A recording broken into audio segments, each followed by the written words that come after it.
Eric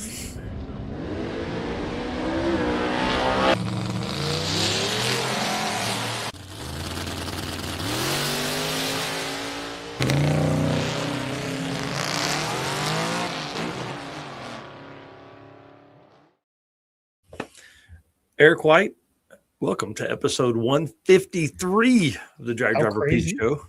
How crazy is that? 153? Dude, it just continues. We do this like in every week. It kind of goes up by one. It's so weird. But I'm excited. I feel like I've been gone for like a month or something, man. This trip to Back to the Streets was pretty wild. I really, we'll talk about it in a little bit. Tonight we've got a whole packed show of drag and drive news and entertainment, dude. I'm telling you, we've got people on from Back to the Streets. We've got the busy season. I'm not even going to put it in air quotes with my fingers. It is the busy season coming up. And there's some cars that are going to debut at Six Summer that are cool that you got talking about in the J-Wire Solutions segment. And then like we got Matt Lang on, who's the promoter of Back to the Streets. And then we've got a bunch of racers that are on too from the 2026 event. And I can't wait to get these folks on because I want to talk about wins and loss records. I want to talk about camping because, bro, Back to the Streets took camping to an entirely new level. Like 80+% of people camped at Back to the Street. It was absolutely insane. Plus, it's no prep. And I really have some like thoughts, like one, why, two, how, and three, like, how do you get your car set up for that? You know, guys like Dan Chandler that run a bunch of events every year, did he change his stuff? So he's on tonight too to talk about all that stuff. So if you don't mind, sir, let's hit the intro video and let's do this thing. All right, let's go.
Sorry, I was finishing up sharing out the event, which I hope folks will do as we get in here to episode 153 of the Drag Driver Pete Show presented by Summit Racing.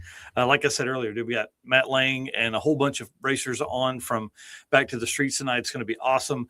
It was really cool to hang out with a bunch of people. And, you know, a lot of times we end up at a hotel a couple nights a trip. We end up at the camping a couple nights a trip. This time I slept in the truck 3 of the 4 nights I was gone. Man, I don't know if I want to do that anymore.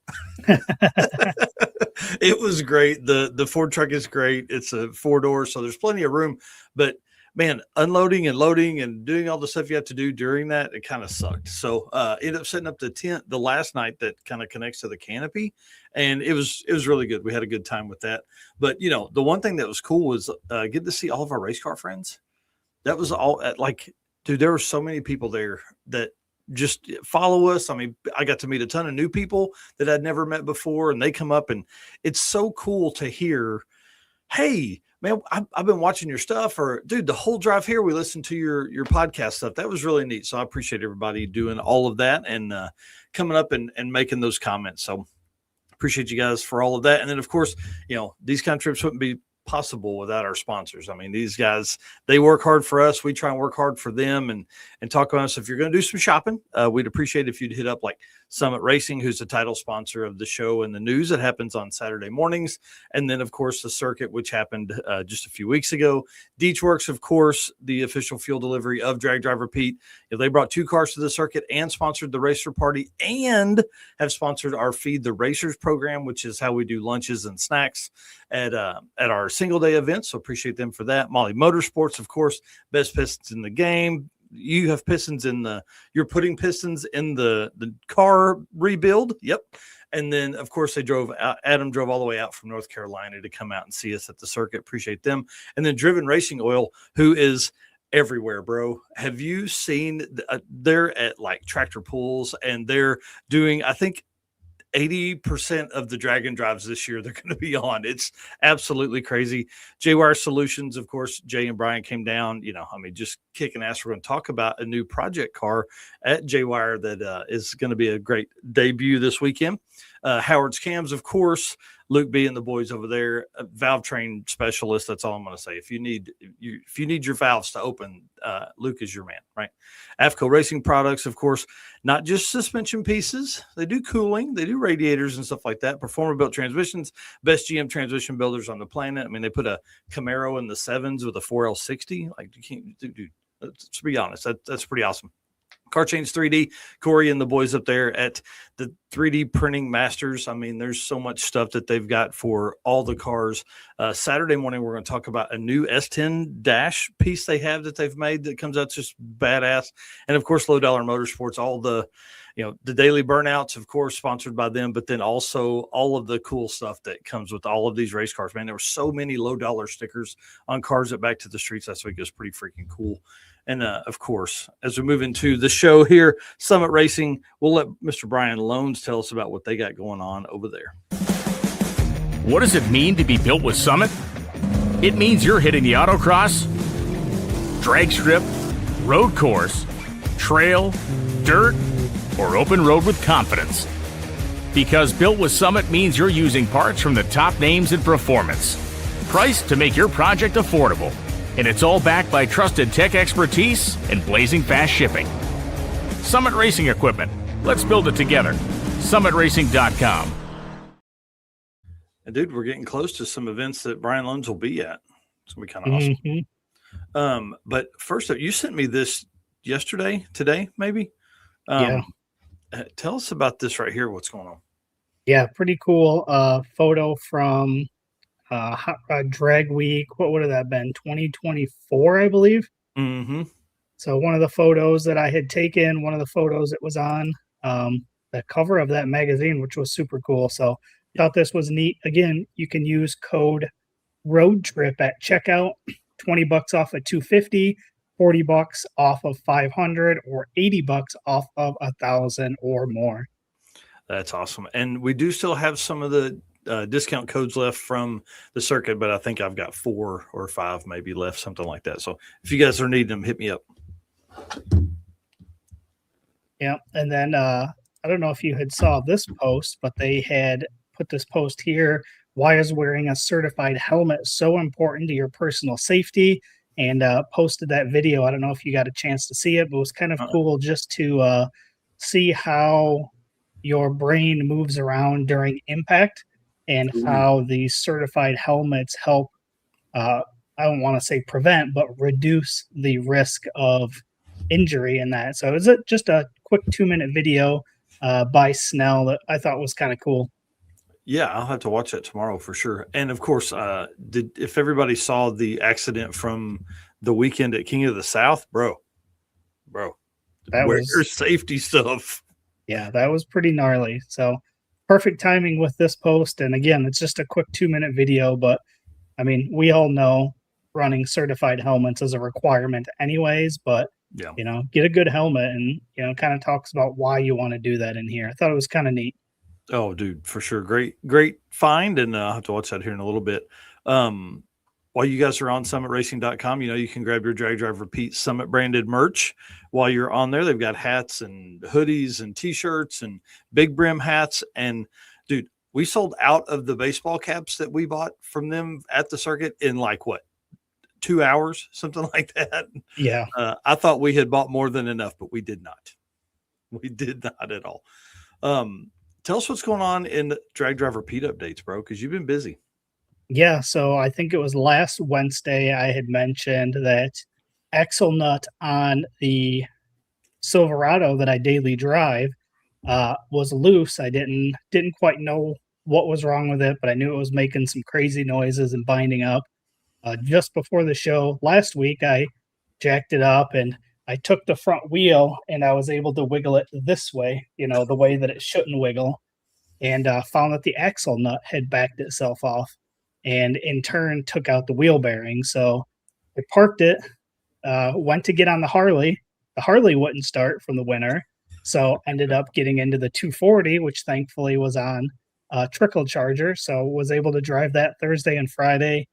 And then on Saturday, their picture on the left was able to get the wheel bearing replaced. And, every 2-hour job that turns into an 8-hour job.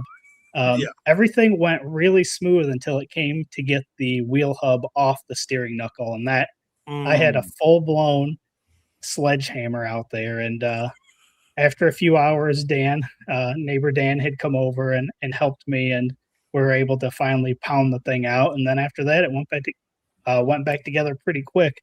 Nice. Other than I didn't take the old one with me to the parts store. And I was like, yeah, let me get that cheap one, the cheapest one, which was still like $130. Yep. And get back and it's got the wrong plug-in for the sensor. So go back to the parts store and take the old one with me this time. And he grabs, just the top one that's on his screen, which was now $250 from $130. And it had the right plug. And I was like, okay, I'll buy that one. But before we do, can I look at that $150 one, the one that's $100 cheaper? And he didn't seem real excited that I asked him to go get that, but it was the right plug-in. So I was like, yeah, let me get that one instead. Yeah, bro, dude, get out of here with the super expensive one, please. But with that, driving the 240 for a couple days and then took it out over the weekend since the weather was nice. I really kind of fell in love with it again. When something sits for a while, I'm sure with the truck and everything, you get back in it and you just love it. So for those that don't know, my dad had fallen here 20 days ago and tore up his knee. So I don't think he's going to be coming with me to Six Summer. So I think I might bring the 240 along on Six Summer. Let's go, dude. That'd be awesome. That'd be awesome. It'll be fun to put the top down. Hopefully the weather's nice, 5.3 T56, jump in and, just cruise along. It'll be fun, I think. Yeah. Cruise along with the cool kids. Right. Absolutely. Yeah. That'd be awesome. Wow. Well, cool. Well, I didn't do anything but drive home on Monday. So my weekend was spent with the Back to the Streets team. And I did pick up my old truck. I think I picked up Monday afternoon. And it is back at the house now, so it's time to start all the updates on it. So that's my updates for the Drag Drive Repeat time this weekend. Yep. Race Car Friends member updates. This is something new we're going to start this week, and we're going to try and do this weekly. We're going to, reach out to these Race Car Friends members, see what they got going on. We're going to start this week with the Back to the Streets event, of course, with all these guys going in. So, Race Car Friends members, this is where we're going to feature you guys at events and things like that. So Adam Hodson won small tire in the Gap train, which is kind of fun. I got to watch that all weekend. This was really cool. No prep, runs 530s and 540s all weekend in a legit street truck. Drove that thing everywhere. Went 8-1, bro. 8-1. And the one he lost was like I think it was a last round in regular or something like that. It was pretty crazy. John Doherty, who's going to be on here later, Gearhead Perspective, took the Nova. He won the Back to the Streets entry that we did with the Race Car Friends members group. He went 7-3 in the 650 index, which is freaking badass. Spent a lot of time with him and Shanda this weekend. It was a lot of fun. They were great hosts. And then Casey Banner, another 650 index, ended up racing John Doherty 3 times. Over the weekend. John won 2 of the 3 races. So Dan Chandler in 750 index went 5-5. Okay. This is where it gets really important. 4 of his wins came from Sunday when it mattered the most. So in the eliminations, Dan won 4 times. It means he won 1 time during the regular event. It's like, damn, dude, come on, get a win. And he did when it mattered most. So he went 4-1 on Sunday, which I thought was pretty freaking cool.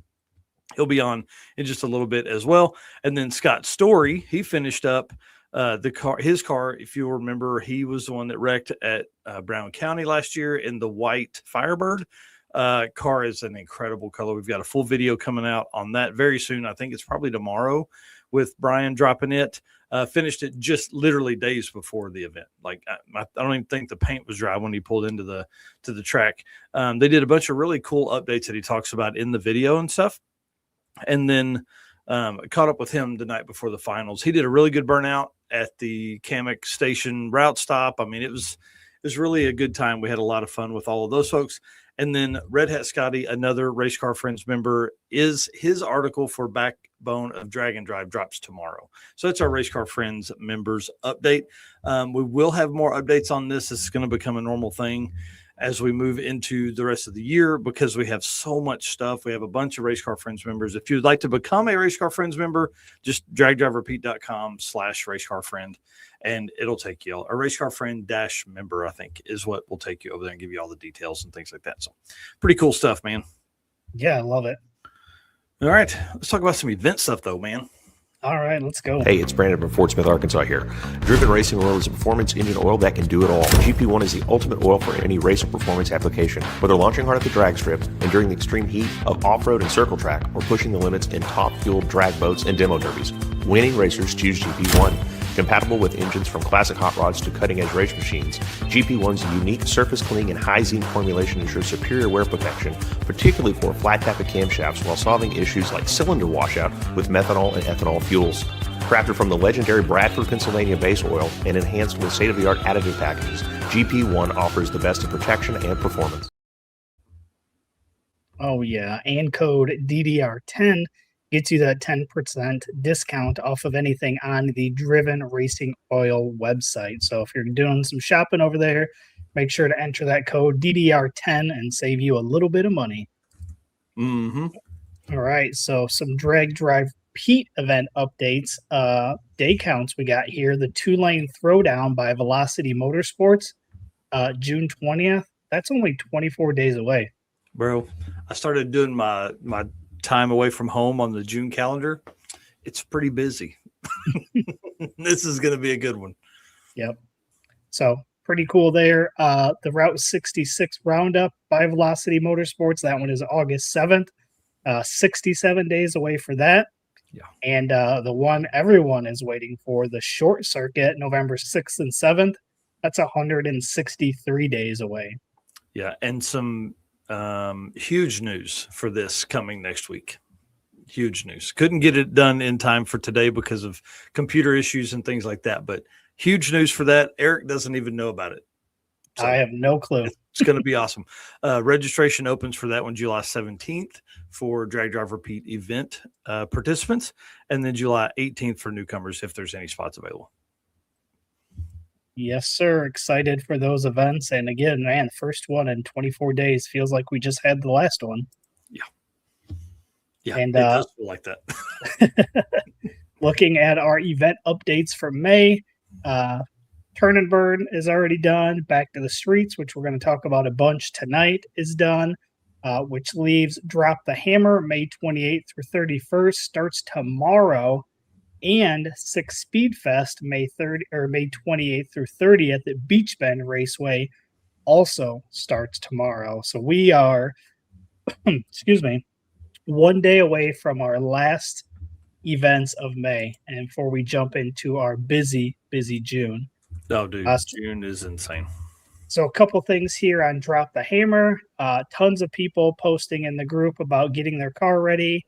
Tommy Dupree there on the left got his car loaded up, ready for Drop the Hammer. John Pranger loaded up, ready to go. They are going to take racers until 10 a.m. on Friday. So if you show up to Drop the Hammer at Mid-Michigan Motorplex, you have until 10 a.m. on Friday to get in. So if you are in that area and your car is ready to go, that's where you need to be. Yeah, load your shit up tonight and go up there because it's going to be awesome. Go ahead and run through this list of racers that are going to be on site. Yeah, there's going to be up to 130 racers, 20 cruisers, 30 or more first-time racers. to drop the hammer, which is huge. Larry Larson going to be there, which is going to be awesome to see. First time coming back to a drag and drive in how long? Like 10 years, dude. Yeah, 10 going to be years. wild. Goldstone is going to bring the Javelin instead of the Chevelle, which he was originally planning on bringing, so that'll be cool. Val Morris coming in the Camaro. Sean Skipper planning to attend as well. So there's a good list of racers that are coming to drop the hammer, which is going to be super exciting. Yeah, and this is the event that Steve Morris took home the quickest regional 8th mile event from in our Drag and Drive Awards. So, man, the list of racers that are on there looks like it's probably going to be a drop the hammer winner again. Yeah. Rob Lamperic, trailers loaded, leaving tomorrow. Dude, that guy's Dusted. great. This podcast is playing over Android Auto as we are on our way to Speedfest. We got home from Back to the Streets 10:30 a.m. on Monday. Yeah, he said he was going to be home less than 48 hours and do maintenance on the car and then was right back to it. Because I was like, dude, why don't you just stay down here? He goes, man, I left all the tools I need to get all the stuff done at the house. So, yeah, pretty crazy. Yeah, that's a turnaround to go from, what is essentially Terre Haute, Indiana for no, Bunker Hill's not in Terre Haute, wherever it's at. Anyways, all the way back to Pennsylvania, all the way down to back to Kentucky. Yeah, wild. Best of luck, man. We'll talk about him later as well with Drop the Hammer, but man, to do 2 events back to back like that, it's gonna be fun. Well, and dude, he was at the circuit. So circuit to Pennsylvania to back to the streets to Pennsylvania to Speedfest. So the 6th Speedfest is the other one going on starting tomorrow. Man, $30 online to get in, kids 12 and under free. If you are anywhere in this area, again, another great event to attend.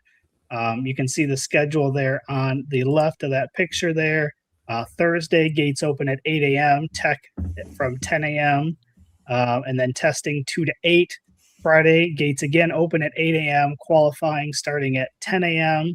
The loser show at 8 p.m. and top fuel and jet finale at 9:30 p.m. That's going to be pretty sweet as well. And then Saturday, again, gates open at 8, racing at 10, jets and anthem at 5 p.m., laser show, which sounds kind of cool, at 8 p.m., final rounds at 9 p.m., and then another top fuel and jet finale at 9:30. So again, Beach Bend Raceway, going to be another sweet event. Yeah, that's going to be a big one. And, of course, anytime you mix Sick the Magazine, Streetcar Takeover, and bragging rights, I mean, dude, it's going to be 300 cars of some of the baddest out there. Yeah. And then moving into our June events here, wow, Street Weekend, June 4th through 7th, 8 days away. Crazy. Street Car Challenge, same June 4th through 7th, also 8 days away. Rocky Mountain Race Week 1.0, June 5th, 9 days away. Alaska Speed Week, which I haven't heard much about Alaska Speed Week. This is June 8th. That's only 12 days away. Six Summer, obviously June 15th, 19 days away.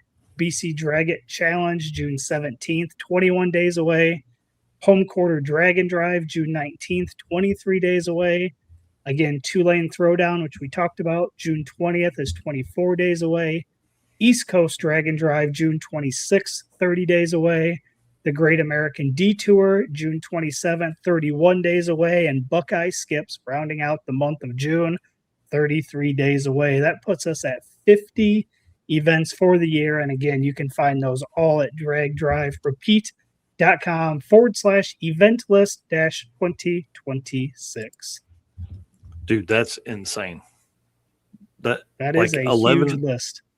11 events in June is over the top. Yeah. Wow. All right. My plan for Rocky Mountain Race Week is to go to day 0 and day 1. I'm going to drive up Friday and then head home Sunday morning. Dustin, you ain't lying. Sent my oil sample to Blackstone.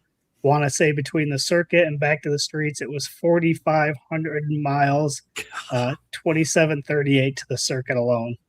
Buddy, we appreciate you coming out, man. Thank you for doing that. I mean, that's incredible. That is incredible to do that. Thank you. For sure. And again, code DDR10 driven racing oil. Again, get 10% off of anything, oil, degreaser, any other products. Again, save yourself 10%. Use code DDR10. All right, let's jump into some J-Wire stuff. We got a few cool things here to talk about as well. What's up, guys? My name is Cole from Fort Worth, Texas. Expert car and marine wiring solutions that you can trust. J-Wire Solutions can wire and plumb your hot rod, your race car, hell, even your drag and drive car. Plus, they offer products to make your driving experience way better, like their blinker module that is just a must for all drag and drive cars. This module will allow your rear turn signals to continue to function while the brake pedal is applied, just like stock. Find all the details at jwiresolutions.com. Oh, yeah.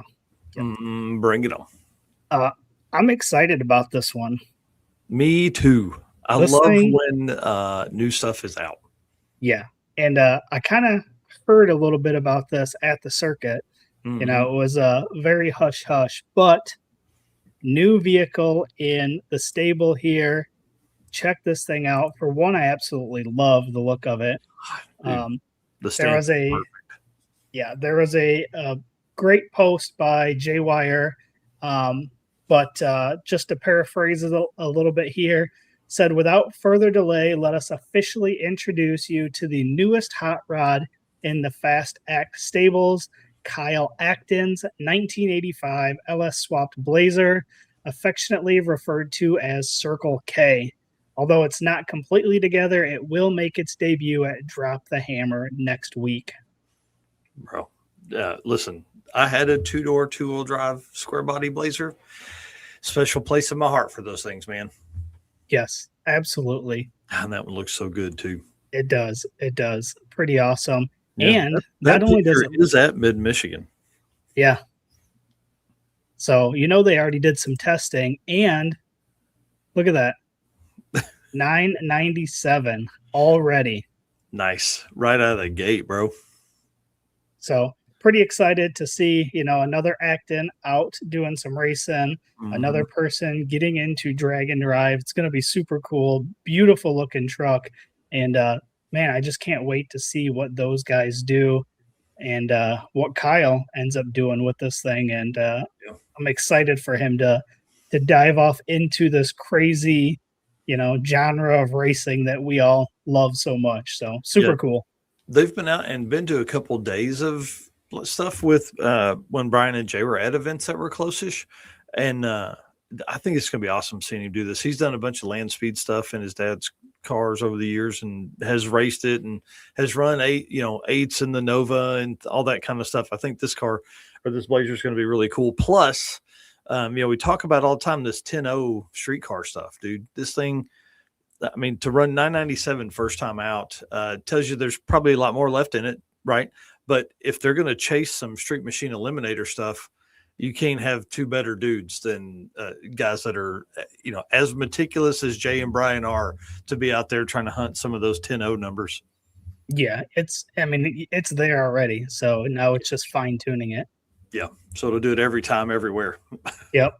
So again, best of luck to him at Drop the Hammer as well. And another person here, Camp Counselor Bob, he said, 33 days away from the Great American Detour, and I have officially put 20 miles on the car since the rebuild. And then he goes on to say, in those 33 days, I'll be out of town 2 weeks for work, and 2 of those days will be driving to New York. So he said, I'm thinking test passes next weekend, and then to set out on a 6,000-mile journey is the only way this is going to happen. So, man, I can't wait. Yeah, for sure. And this thing's going to be so cool cruising down Route 66 from New York to LA. Like, I just can't say enough how cool that's going to be. You know what I mean? Yeah. Yeah, I will agree completely. I think it's going to be really awesome.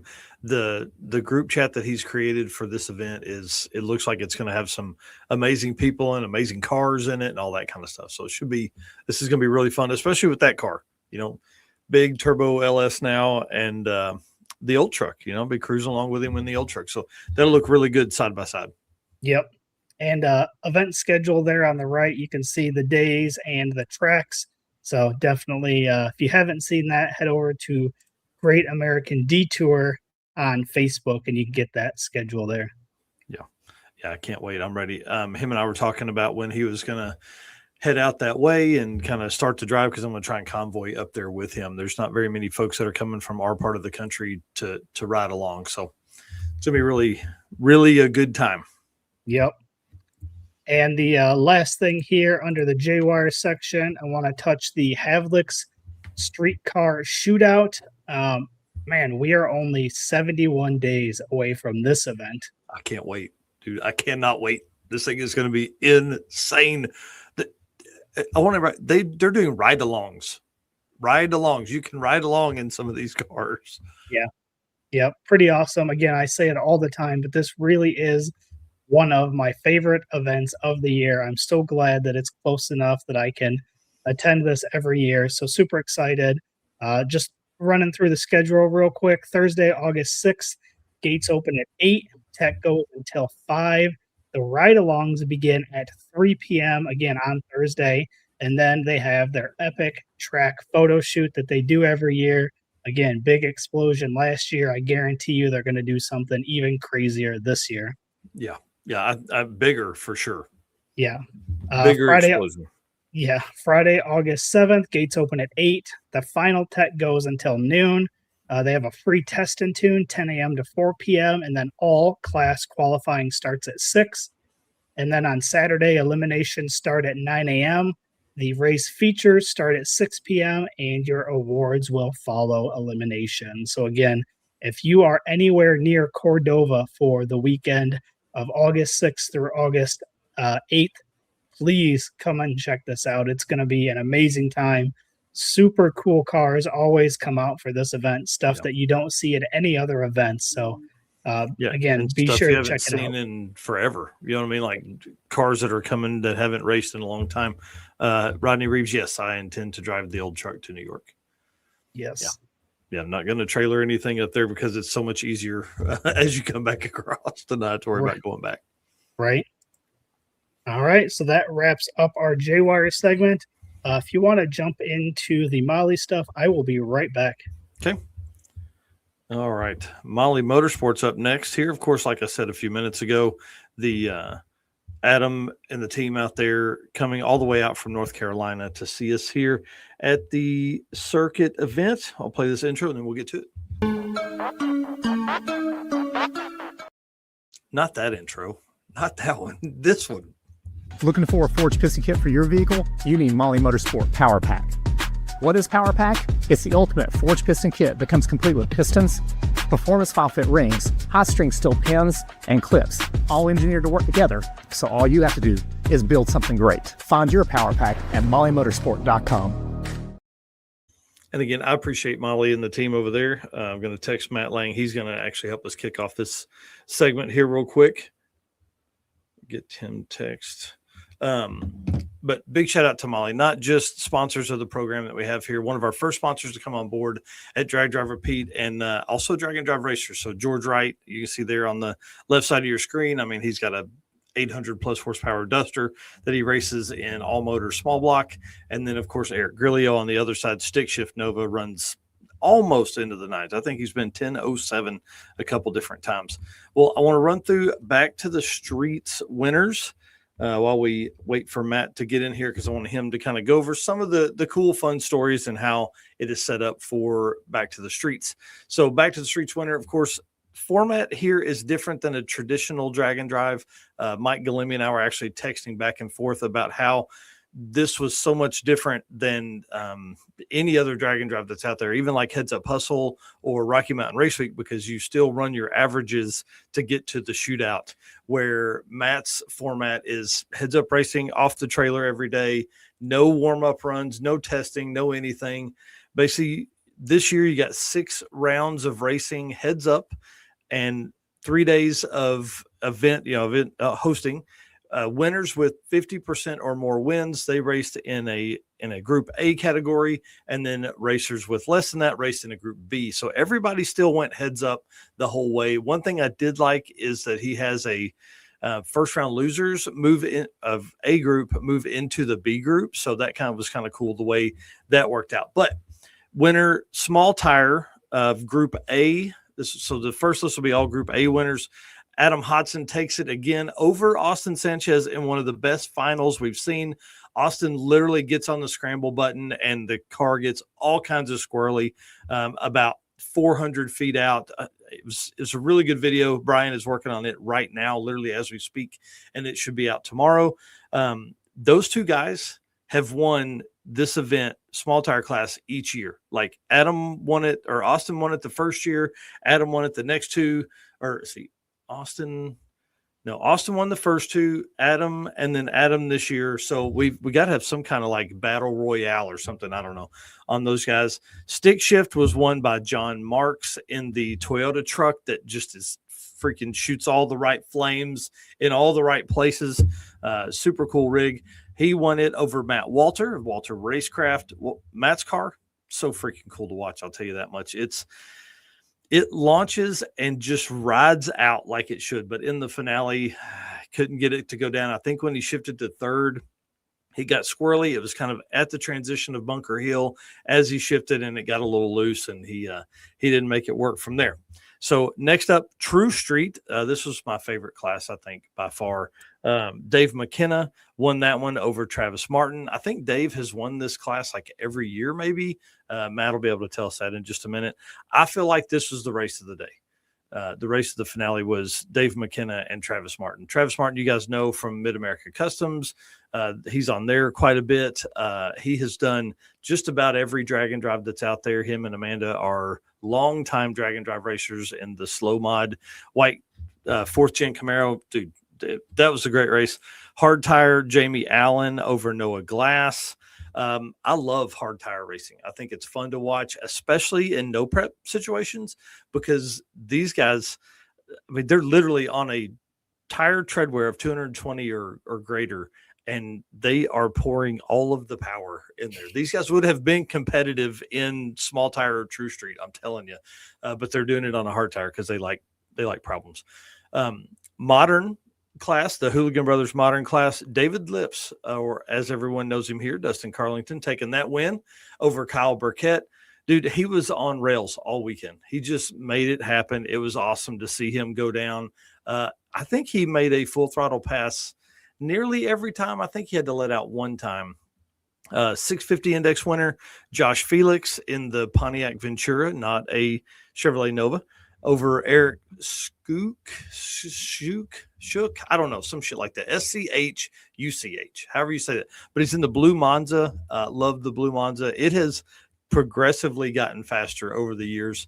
So he was in 650 index in the final group A. 750 index group A final was Colton Mills over Derek Adams, which sounds familiar because we've talked about him a couple different times. He has the Geo Tracker, the white tracker, right? Everybody knows that rig. He was driving a brown Fairmont this time that actually belongs to his kid, and he brought it out to race and went to the finals in 750 index. So it's pretty cool. Dang.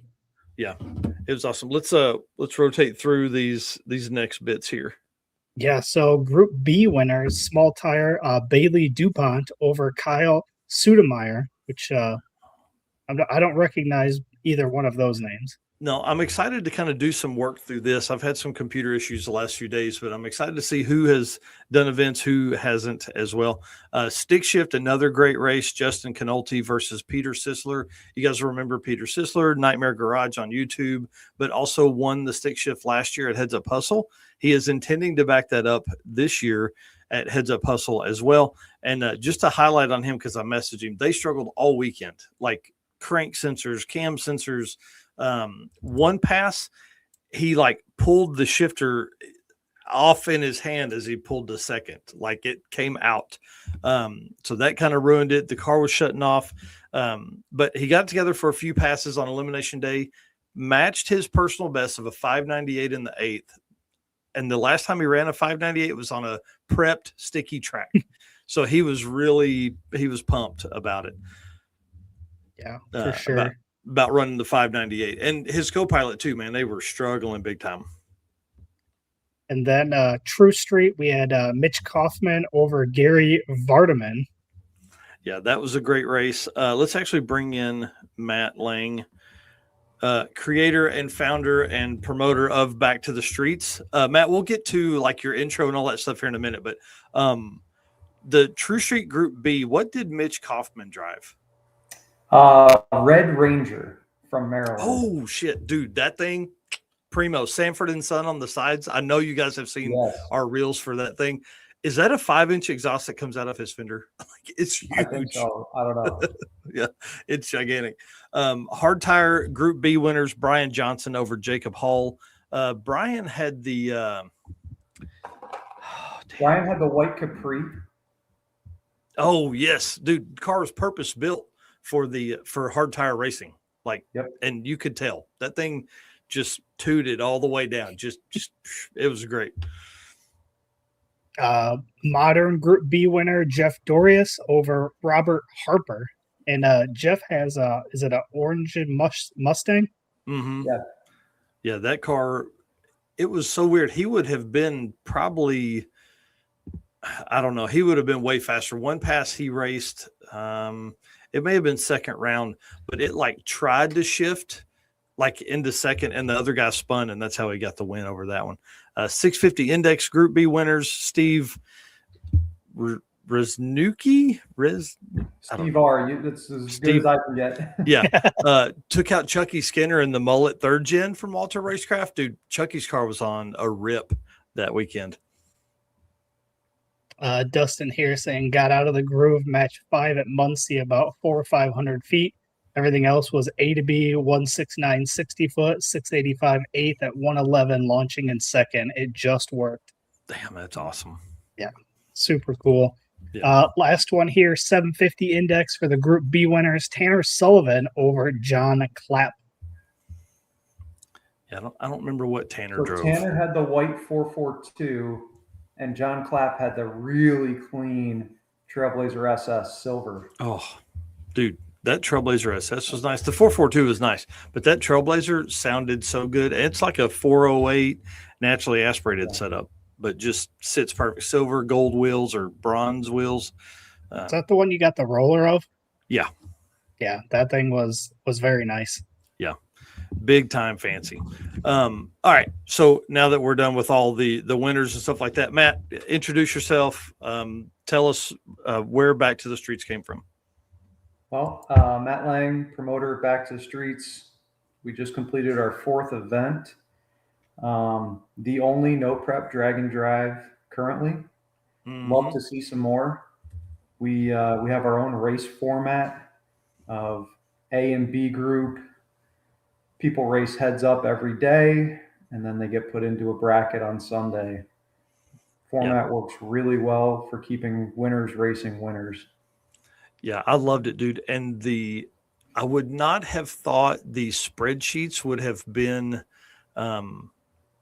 as they were great. They're incredible. Complex. For the last couple of years, that's the word. We've been printing those out after every chip draw. And running around with people, it was a nightmare. So this year I focused on improving our process for that. We used a Google Sheets, auto-populated based on car numbers, and it worked amazing. Yeah. Dude, you did a great job. The sheets, the nerd side of me, I was like, oh, this is where it's at, man. This is where it's at. It was cool. And there's been some really cool added benefits of having those sheets already. One being we were allowed to, of course, Austin's in here heckling me already. We were able to do live feed with winners and losers real time. Oh, wow. Okay. So the live feed would show, racer Austin Sanchez versus Adam Hodson. Mhm. It'd say their car number, and then whoever won, it would turn green each Oh, pass. And then dude. also we've been contacted by a couple magazines already, and I can very easily share that data Yeah. immediately. So Yeah, I mean, you certainly did. Like I asked for it. I'm writing an article now about it. That's probably getting too long because I had so much fun. But there are other magazines out there that are like, wait, tell me more. How do you do drag and drive and no prep and heads up every day? chip draws, yeah. Yeah. Not just heads up racing, chip draws between every round. Yep. What's Dustin saying here? Matt is the GOAT. Never seen anyone try that hard to get an event fully completed. Racers were all in on it too. Great group of people, dude. I agree. I don't want to talk about that just yet. Give us how, man, how did you come up with this format? Because not just, I mean, look, heads up, drag and drive. I feel like it's a great format for that. But like, how did you come up with how you were going to do all the winners and racing winners and put losers in a bracket and all that kind of stuff? I didn't want people just racing. What do I want to say? I wanted to keep people racing heads up. And in no prep, you show up, you're off the trailer, first pass, and you get no testing. That's just how it is. So I kind of brought that into it. As you noticed, there was no testing the first day. I wanted the surface to be new and different every day. But I don't want people to just, lose one round and they go home, so. Or be done for the day. Right. But also I don't want the loser to be allowed to race the winner again.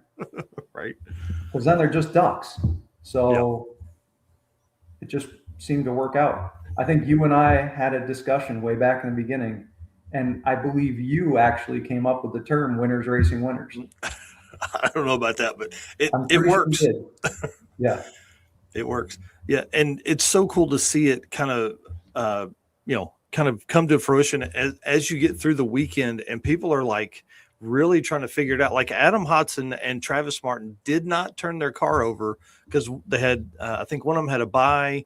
It was the second day at Muncie. So yeah, Adam had a broke bye, and I think Travis had a drawn, like he had drawn the bye. So all they had to do was break the beams, and those guys were like, no way. But our competitor, our buddy here in the silver Camaro, Gary V. Yeah. He had to win his to be in the group A of winners. So they were really focused on that car and getting it set up. And that was really cool to see that kind of go down. And I walked up just at the right time for that. Yeah. When it comes down to the end of the week, people that have 3 or more wins, it doesn't mean as much for them as the guy that has 2 wins looking on the outside of group A for Sunday. So Dave McKenna left his car in hard tire mode, still made a pass. Yeah, that dude, he's awesome, man. I really like Dave a whole bunch, and that car just works. Well, let's talk about the struggles, bro, because I don't think people that are not promoters understand what you went through mentally.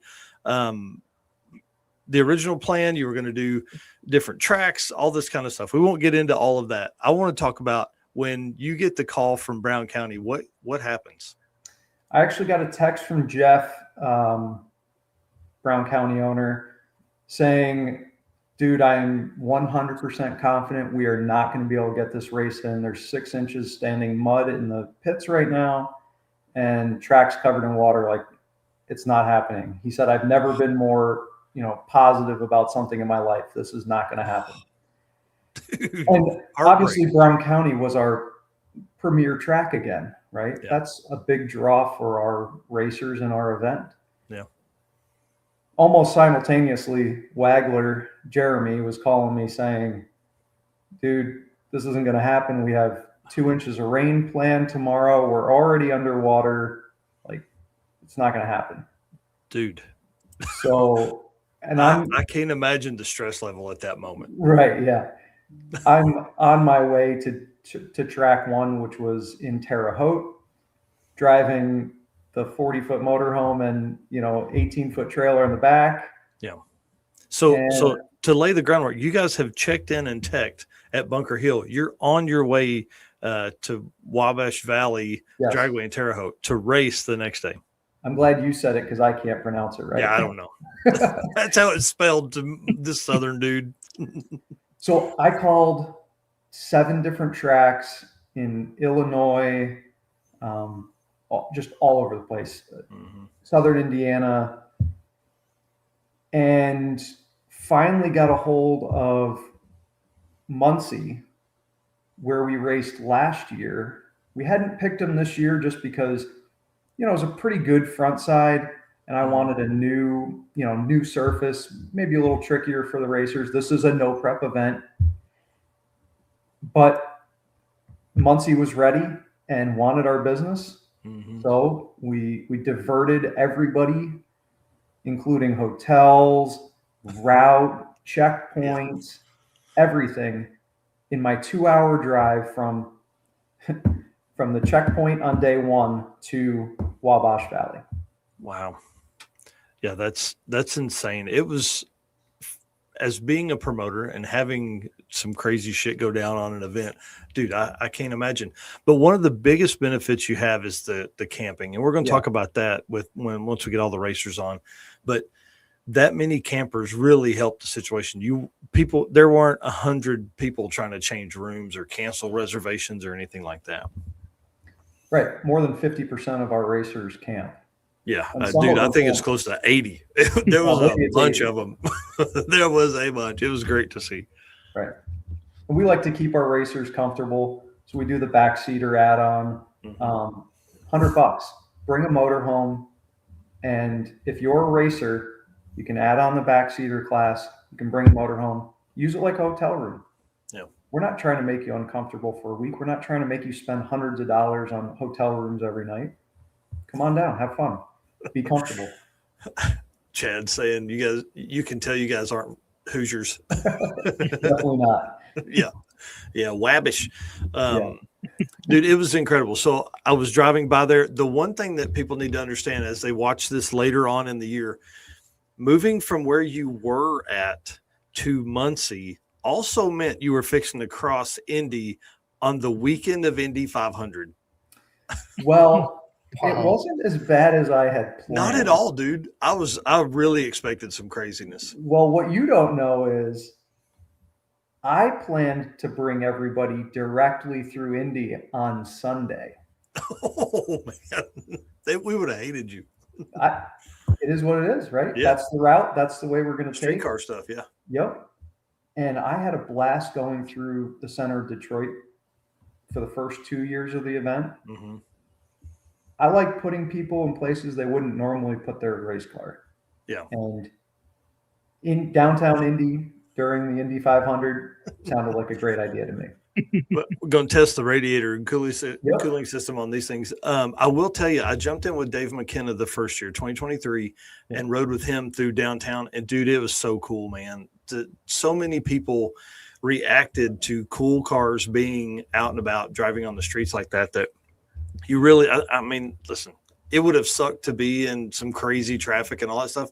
But at the end of the day, when you see those cars, just like Casey Banner's car, a big block with 4 inches of exhaust that like is loud all the time, or John Doherty's car, just sitting in traffic with a whole bunch of Priuses and, Teslas and all that kind of stuff. Super cool. Yeah. All right. Well, before we bring everybody on in this next segment, any shout out to sponsors and staff and all that kind of stuff? Yeah, absolutely. So Detroit Battery Company has been our, presenting sponsor since day one. I couldn't be here without them. So, thanks to them. We had a couple new sponsors jump on board this year. Jolt Systems, Racetronics has been on for a couple years. Summit Racing. We're just so thankful to have the support we have. So, yeah. And I think my team this year for sure shined. Yeah. So we ran 100 cars in 47 minutes. It was insane. It was constant cars down the track. Yeah. Yeah, they did a great job getting them piled up and getting, people have to understand, again, this is important. This is a chip draw between every round. So you had to figure out how to get people to the lanes, get them all there, get them paired up, get them to the front, and then you did 100 cars in 47 minutes. Like, Yeah. shit, dude, that's insane. Yeah, we were fighting rain all week, but I thought about it. We never actually drove in rain. Did you? No. And if I did, it was just sprinkles. Right. Yeah. Wow. That's why drag and drive is great. Yeah. Because you can plan around all that, but it's not going to matter at all. Yeah, just throw it out the window and start over. Yeah, that's exactly right. All right. Well, again, big shout out to Molly. Thanks to them for what they do for us. And as we move into this next bit here, we're going to bring some racers on from back to the streets and tell stories and all that kind of cool stuff. So, Mr. Eric, if you want to lead us in with this. Absolutely. Thanks to all of our race car friends for tuning in so far. We're just about to get into the back half of the show tonight. Again, all the racers jumping on from back to the street. So stick around. Again, appreciate all of you guys watching and all of our sponsors. Again, wouldn't be possible if it wasn't for this list of sponsors. So thank you to Summit Racing Equipment, Deechworks, Molly Motorsports, Driven Racing Oil, Howard's Cams, J-Wire Solutions, AFCO Racing Products, Performa-Built Transmissions, Car Chains 3D, Low Dollar Motorsports, PowerTube TV, and Racing Junk. Can I jump in for a second? Yeah. Yeah. You guys have been pushing the race car friends, and it's absolutely amazing. But I think there's another group of people that really needs to shine here or be highlighted. And I'm going to say I'm part of it, and I've benefited from it. And it's race weight. Oh, dude. I knew you were going to talk about that. Eric and Mike have put this group of guys together. Right now, it's just a messenger group. We weigh in once a week. But I'm going to tell you, I've lost 30 pounds just having some accountability from the group. I think a lot of people could benefit from this. And I invite you to join us in this journey of being healthier and making your car lighter to go racing. Yeah. If you want to have the least expensive way to make your car go faster, losing weight is it. That's for sure. Yep. Plus, if you don't have a scooter and you're walking around the whole time, bro, less weight is a good thing for your knees. Yes. And it literally came about like 5 minutes before that show that night we announced it. Because I was starting to do this like, hey, it's the new year. I need to lose weight. And I looked at Mike and I was like, do you think this is something like, because we've done this at, locally at work. Hey, let's do this weight loss challenge. I was like, do you think we could do this with our race car friends? And he's like, I don't know, let's try it. And I mean, I think I'm down almost 20 pounds, like 17, 18 right now from the beginning of the year. John here is down 45 since PRI. Like it's been awesome. I think, what was the last update I gave? We were down like 240 pounds as a group. Yeah. With there's 12 or 14 people in there. Yeah. And I'm back up a few pounds, but I'll tell you, not sticking to it. I'm mad at myself. Like I didn't eat horrible on Back to the Streets, but there was definitely a lot of times where I was like, man, I shouldn't have this corn dog, but I'm gonna. Yeah. I'm not saying that somebody that hosts this show hasn't weighed in 3 weeks. I haven't weighed in since I think it was before the circuit. So yeah, almost a month. So join the group. I think this is going to be a bigger thing than what Mike is even leading it on to be. Yeah. It really will help you. Yeah. Matt has verbally thrashed me for not making this more public. So I tell you what, I'll come up with the logo tomorrow and we'll kick this thing off on Saturday morning. Perfect. We'll make it a group. People can join and we'll go from there. We'll tell good stories and have fun, and I'll see if we can get some sponsors involved and see if we can get some, kind of awarding things going out. So, Yep. yeah, it'll be I fun. love it. Yeah. Chad Witham in here said, I need to start after this weekend, though, because War in the Woods and beer. Agreed. And that's what the great thing about the race weight thing is it's a bunch of dudes that are like, we get it. We've all gained that weight back that we lost in a weight loss challenge. And this isn't that. This isn't a how fast can I lose weight? This is a, hey, don't eat those 2 corn dogs. Just eat 1 corn dog. Don't have 17 beers. Have 14 beers. Cut your calories as you can. I've had 1 energy drink in 2 weeks now, which Jeez. for those people that know me, that's a big change. Like from 1 to 2 per day.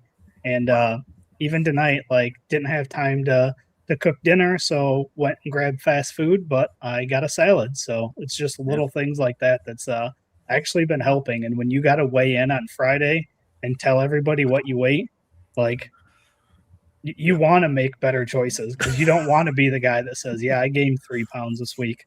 Oh, But dude, nobody's like pressuring anybody. It's No. making those small decisions that make big changes in the end.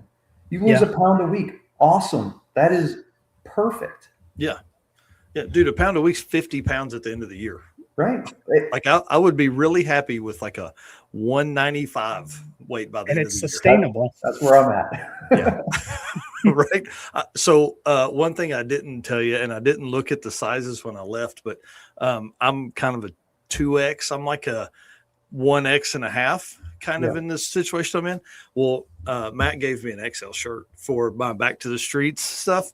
So now I've got to lose weight because I got to get into my XL shirt. Yep. Yeah, it was awesome. All right, let's do this thing. Let's talk about some Deechworks stuff, and then we're going to bring in all the racers, and we're going to talk back to the streets for the rest of the night. So Deechworks is a leading manufacturer of high-performance fuel system components. They are the official fuel delivery of Drag Driver Pete. The DW product line includes fuel injectors, pumps, rails, regulators, filters, lines and fittings, plus pump modules and surge tanks, all engineered to support power levels ranging from 400 to 4,000 plus horsepower. With a focus on engineering excellence and industry-leading customer support, Deechworks continues to drive the future of high-performance fueling. And, of course, they were the Circuit Racer Party sponsor. They are a big part of what we do here. And Mark Campbell is one of the best dudes out there. Even we were at Back to the Streets, and I'm working with who's a dude, James, that drove the yellow wagon. We're working with him trying to figure out fuel pumps and what would be good for him and a drop-in solution instead of some gigantic in-tank pump he had. He's going to go to maybe like a dual pump setup, and just got him right in contact with Mark, and it worked out perfect. But you can use code DDR10 for 10% off your purchase there at Deechworks.com. Okay. All right. I don't know how we want to bring all these people in, but there are several, and it's going to be awesome. So should we just like bring them all in? Can I share one other thing? Oh yeah, for sure. Detroit Battery Company offering free shipping on all batteries when you use code BTTS 2026. Dude, that's awesome. I'm gonna put that in the shipping comments. Batteries from Detroit Battery Company, BTTS 2026. We handed out stickers at Back to the Streets. I didn't get as many out as I wanted, so take that code down, buy your battery. Now's the time to do it. Yeah, just drop that over in the chat for the folks that are watching. Yep. All right, Eric, how you want to do this? Because I want folks to go through and introduce themselves, but I think we just bring them on and have them do that. So we'll start one at a time. Yeah. So let's start with Mr. John Doherty, the Gearhead Perspective podcast co-host and one of the baddest dudes to drive a Nova across all the country. Circuit, all motor, big block winner, and just hang on. What was your record? 7-3 at Back to the Streets. I mean, it's kind of a badass.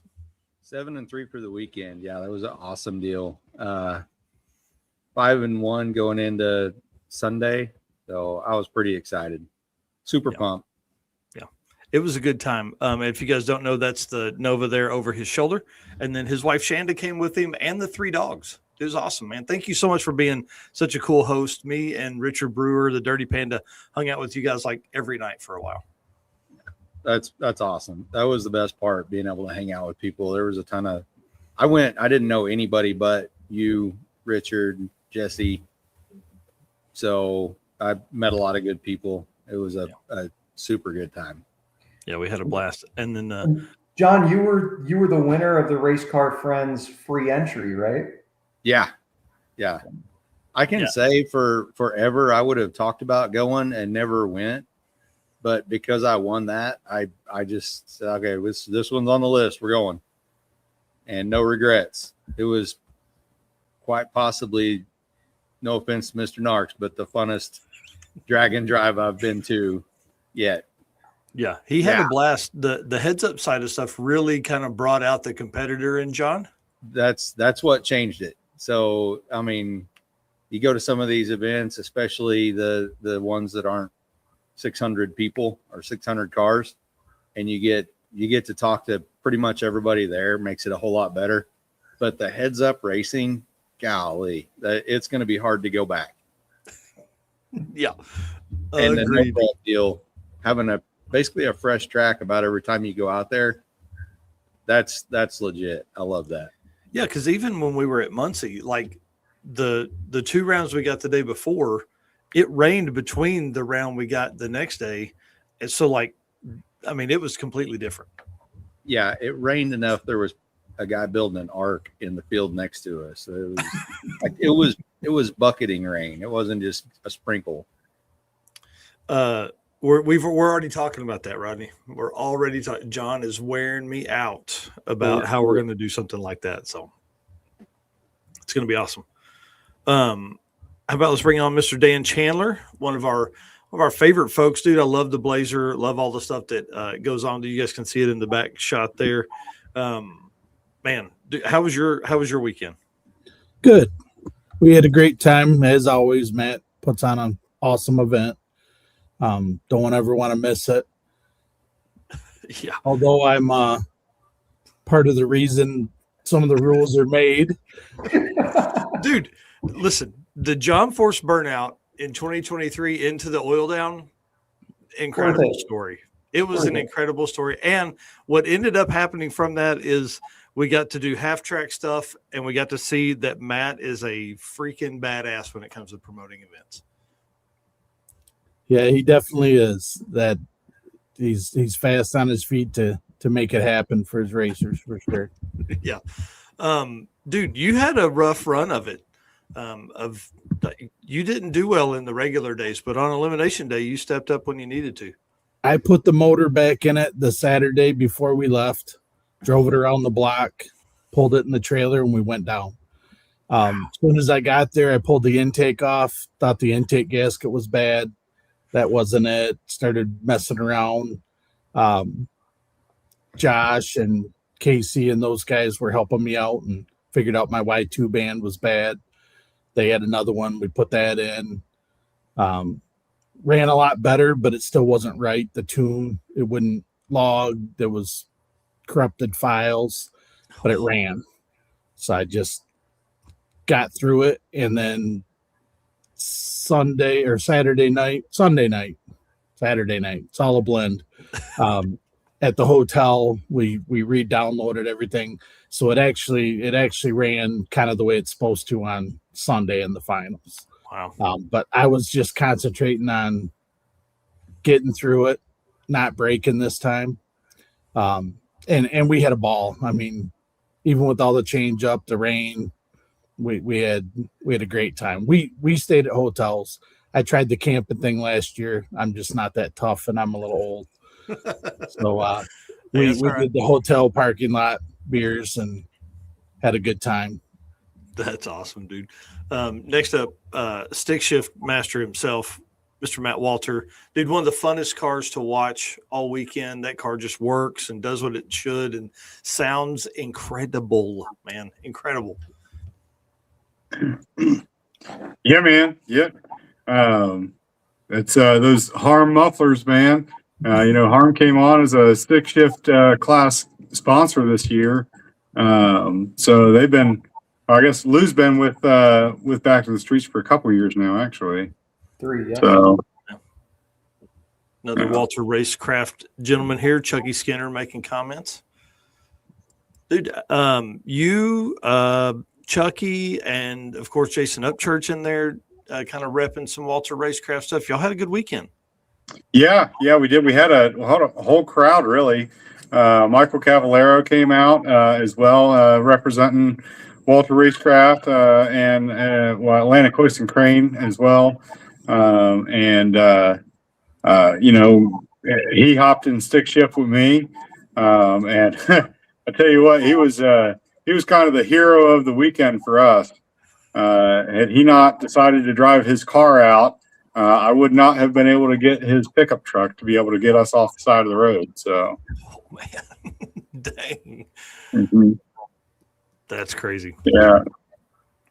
All right, let's bring in Mr. Adam Hodson here of Mid America Customs, Mac TV. You guys know the Gap Train. Dude, this thing, incredible weekend, man.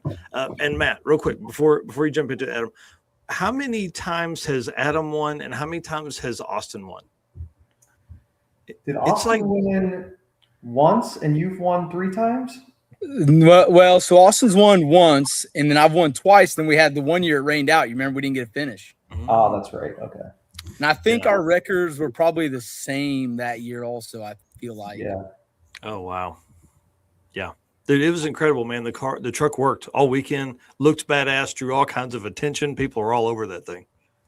Yeah, thanks. It did really good, coming off of, crashing it up at the end of last year and really just getting it back together and running. And I made a handful of passes on some sticky stuff just to make sure we'd go straight and put maybe 20, 30 miles on the street. Like, I was real excited that once we got out there and got after it, that for the most part, there was maybe one pass at bunker there that I had to use a little bit extra part of the track. But other than that, it was pretty much straight down the boulevard there. Yeah, that pass at bunker was really fun to watch. I was standing at the starting line, and we've got a video that drops, I think, tomorrow or Friday. But Richard Brewer is down track at about 150 feet, and you're coming at him. Like, well, Matt yelled at me after that pass, along with my wife. Honestly, one thing that I kind of was okay about with it was, like anybody that's ever been in a crash situation, man, that'll hang with you for a minute. And I was not sure if when I got in that situation, I'd have to drive it a little bit more and kind of like, be in an uncomfortable situation if I would do it naturally or if I would just shy away from it after, doing what happened before smacking the wall. So I was actually kind of happy that I just naturally just started driving like normal and wasn't gun shy at all about wheeling it around a little. That's awesome. Yeah, man. And then one of my favorite cars, Mr. Dave McKenna. Dude, tell me about this wing on the back. I'll let you introduce, but the car is incredible. I love watching it. True Street is your bitch. It's fun to watch you just go over and kind of kick ass over there and do all this stuff. But tell me about this wing on the back. Is that like actuators and shit? How does that work? Yeah, I mean, you see it in a lot of the small tire classes, people running these big wings, and nobody had any meaningful data that they shared. So I'm kind of a nerd. So I went to the track, bolted it on, unbolted it, made back-to-back passes, and proved to myself that it was doing something. And now some of the rules are catching up and banning the wings. But I mean, if it's allowed, then it's fair game. I mean, it looks kind of stupid, but if it works, it works. It definitely worked. The car was, it went down every time, I think. Yeah, and it pitches up at the starting line, gives it another like 10 degrees angle of attack, and then I let it drop down to kind of nominal angle, down track 100 or so miles an hour. And see, I love that nerdy shit. What kind of times were you running over the weekend? If you're willing to give us into some of it. You can say less than 550s if you want to, or slower than 550s, or whatever you want to say, but it was awesome. I mean, it is a no time event. I think there were probably 4 or 5 of us that were all within 500s, but I'll say my average was a 546. Oh wow, dude, that's badass. That's badass. Yeah, I was trying to like needle Adam too to get some times out of him. He was like, I don't know if I want to get exact times. It was, man, you guys were fast. It was really cool to watch that thing go down. All right, Yeah, so and Dave was also a part of the fastest race so far at Back to the Streets, side by side with Travis Martin in the show mod. So Streeter Bomb versus show mod. Yeah. I couldn't believe how fast they were running it at Wabash. yeah, what times was that? I'm not there. I'm just kidding. But Yeah, I can when say they both needed their shoots. yeah, when you guys got to the finals, it was the final race for you, right, Dave? With you and Travis? Yeah, man, that was the race I'd waited for all weekend. That was a good one. Yeah, me too. What a mess. Yeah. It was a good one. All right. Last person here, bringing them on. Adam's biatch here. Tell us what's up. What do you got going? Yeah, put them down there below me. That's right.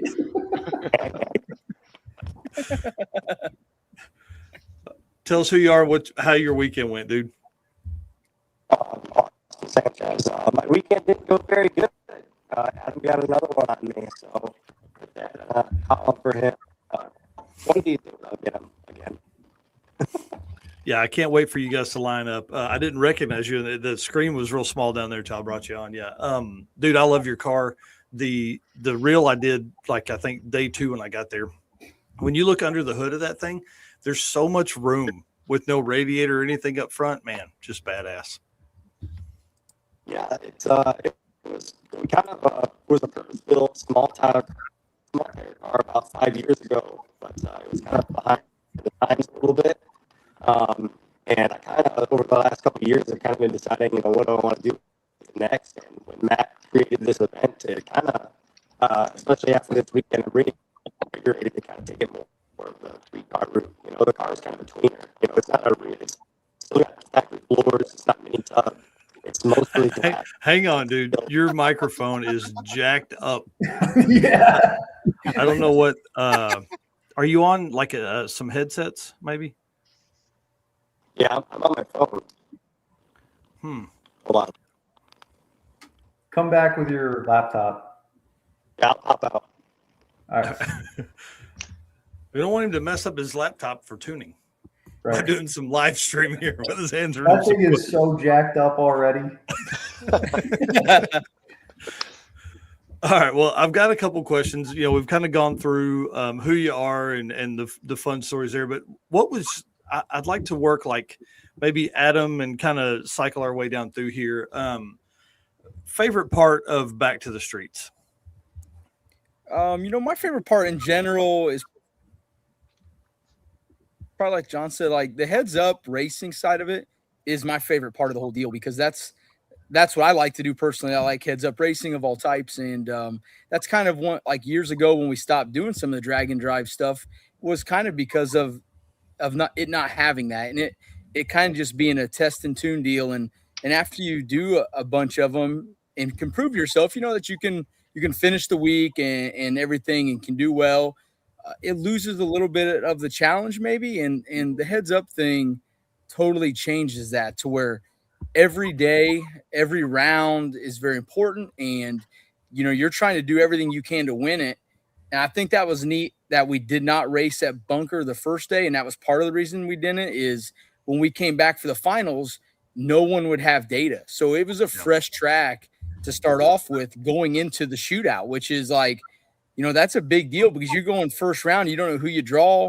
And, if you draw a really tough one, like me and Austin could have drew first round, it could have been a different race. I don't know. Like, you don't know what the track's going to take. And you kind of have to use everything in your abilities that and have to figure it out. So there's just like a different type of pressure on that. That's a pressure I like. That's the kind of racing stuff I like. So yeah, that whole heads up thing there is that is my favorite part by far. Yeah, I agree completely. It was a lot of fun to watch. Mr. Dave, what do you think? Yeah, this year, unfortunately, I had to miss last year, but it was nice to come back this year. And my first drag and drive was 10 years ago. I did drag week with my father, and it was more or less just doing it for the experience with the goal of finishing. But I told myself I wasn't going to come back unless I was coming back for a class win. So it was cool. I had my father along this year with me, and we were able to barely edge out in front of Travis Martin to get the win. But yeah, Matt does an awesome job with the, last minute change of plans. I mean, it seems to happen about every year that we have a shift one way or the other, and pivoted well, and we made a good race of it, and I think everyone enjoyed it, and it's just Oh yeah, and Austin Sanchez said totally agree. Heads up, no test passes, different surfaces. I liked that format. I liked that they didn't get to race at Bunker Hill day one, which again, just like you said, you wouldn't have any data. Matt, what about you, man? I would have to agree with Adam that some of the best stuff here is being able to go heads up racing. So like when I first started coming out to Back to the Streets in 2023, I really hadn't done any no prep stuff at all. And one of the things that I really enjoy about Back to the Streets and the group of guys that go and race is that everybody, like, yeah, we're heads up, yeah, we're no time, like we kind of keep some stuff close or whatever, but when I started talking about, hey, I'm going to bring this all motor stick shift car out and try and do some stuff going down on some sketchy surfaces, like I reached out to Adam and some of the other Mac guys and was like, hey, I have no idea what I'm doing. I really want to make sure that when I come out, I don't look like a fool. And that was honestly, we've all become really close friends as a result of this this race. And, it's a real true, no kidding family. And we're always looking out for each other and want to make sure everybody's going to get down the racetrack safe. And, you think about like when Scott hit the wall last year or when Chase hit the wall last year, we were all messed up, because those guys, like I said, it's like a big family, and, they crash, it's like we crash, so, so I feel like that kind of atmosphere doesn't really exist in the same capacity. Some people will say, Drag Week has its own kind of crowd or whatever. And I've been to a bunch of different drag and drives, and nothing compares to Back to the Streets in that regard. So I think that's probably my favorite part. That's awesome. And I think the small group is what makes that nice. Only having this year 100 cars, and in the past smaller groups, it does help to kind of bring that entire group of racers closer that are there. You get a chance to hang out with each other, communicate with each other, work with each other, and that does make a nice tight group of people. Well, and before we move to Dan, Matt Lang, we were talking, I was like, hey, what does next year look like? And he's like, I don't want it to grow much bigger than what it is right now, because I don't want it to be, one, you don't need to chase numbers, right? I mean, that's not the way that looks. And dude, it was a very successful event. I think everybody had a great time. So Dan, what was your favorite part? Kind of the same as everybody else, but that chip draw is, nobody else does a chip draw. I tell everybody about it. And unlike Matt, I'm not scared to show up and be a fool. Showed that, right away. No matter what. Hey, you made as many passes as he did this weekend. And, you say the chip draw, that's a good point too, because I had not thought about you're getting every person in your class together every round. So as people look, we're all a little bit introverted. We're not always out running around trying to talk to everybody, but if you're by about the third chip draw, you're probably pretty friendly with the people in your class, which makes a big difference by the time you get to Sunday and you've seen those people. I mean, Matt, how many times did y'all race? 9, 10 times? 5 rounds on Sunday. So 11 total rounds. Man, that's incredible. Yeah. You're drawing your chip and, shaking hands. What car do you have? You're learning each other's cars and faces and. Mm-hmm. Yeah, I didn't even think about. Yeah, now you got to pair up, so now you got to know what they're driving.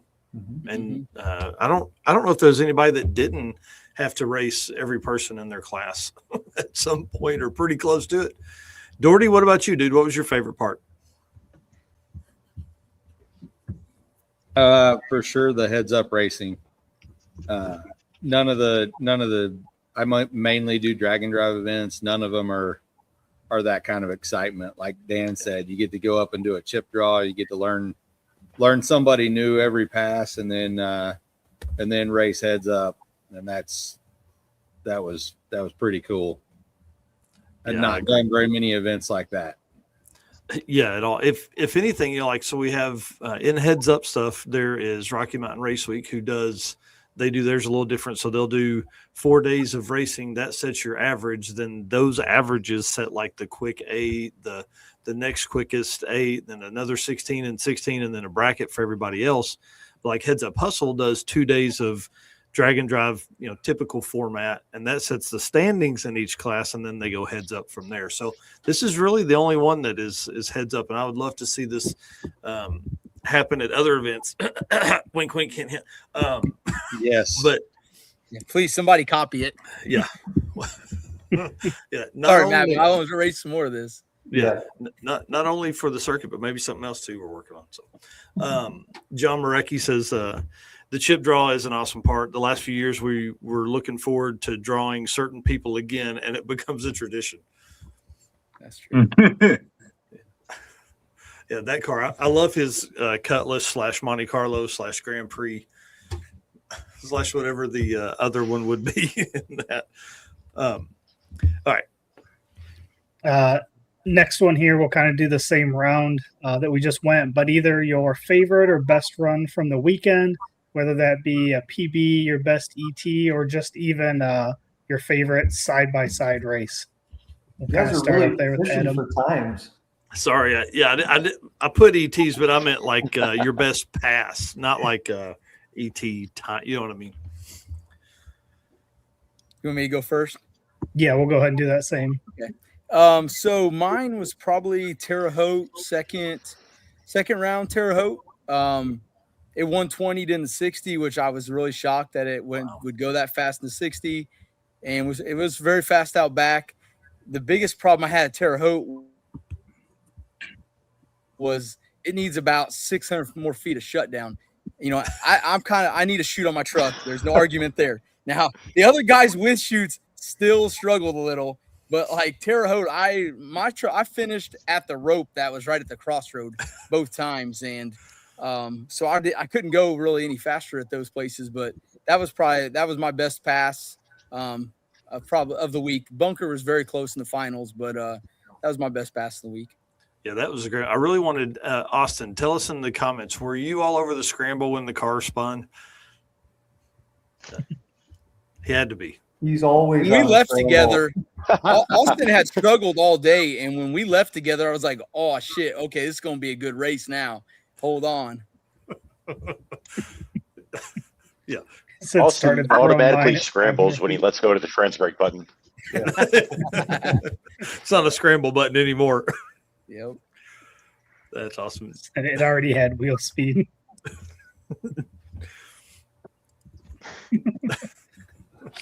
All right, Dave, what about you?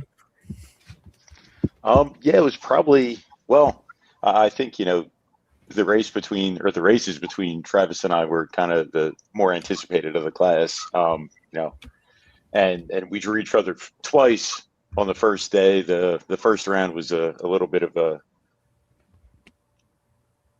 mess up. I double bulbed, and then he slept a little bit. So, but our third round, we drew him again for the third round, and that was a very fast side-by-side pass. And as Adam said, the shutdown is very short. We both threw the chute early, and we're on the brakes, and I mean, we were side by side the entire pass, and I had my finger over the scramble button, all the way to the and I was trying to decide between the scramble or the chute. And I decided I didn't want to drive over the cone, so I threw the chute instead of, grabbing the scramble. But I mean, we were side by side the entire time, and I mean, even if you lose, I mean that's always a great pass, and I mean, you get out of the car with a smile on your face at the end of the day, either way. Hell yeah. Yeah, Dustin.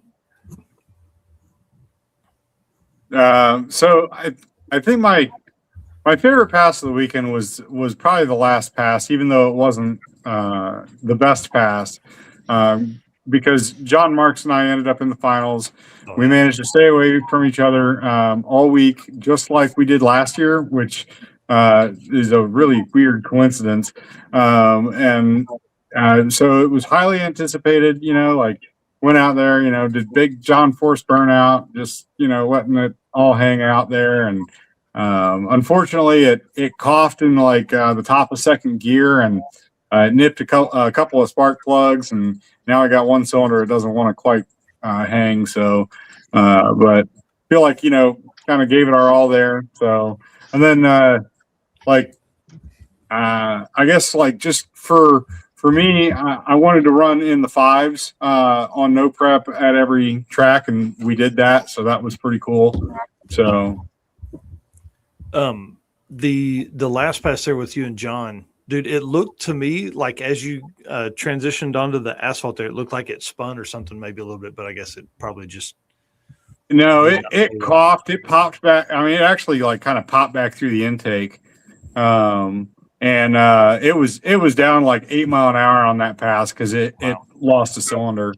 So I pulled plugs out of it while, I mean, they'd already started the ceremony, and I was like, I got to check, and I couldn't not check, and I pulled plugs out, and I found 2 of them had nip ground straps, and I mean, for NA motor, that's a new thing for me, you know what I mean? And so I looked over at John, I hollered at him, and I was like, "Hey man, let's run it back. Let me throw some plugs in this thing real quick."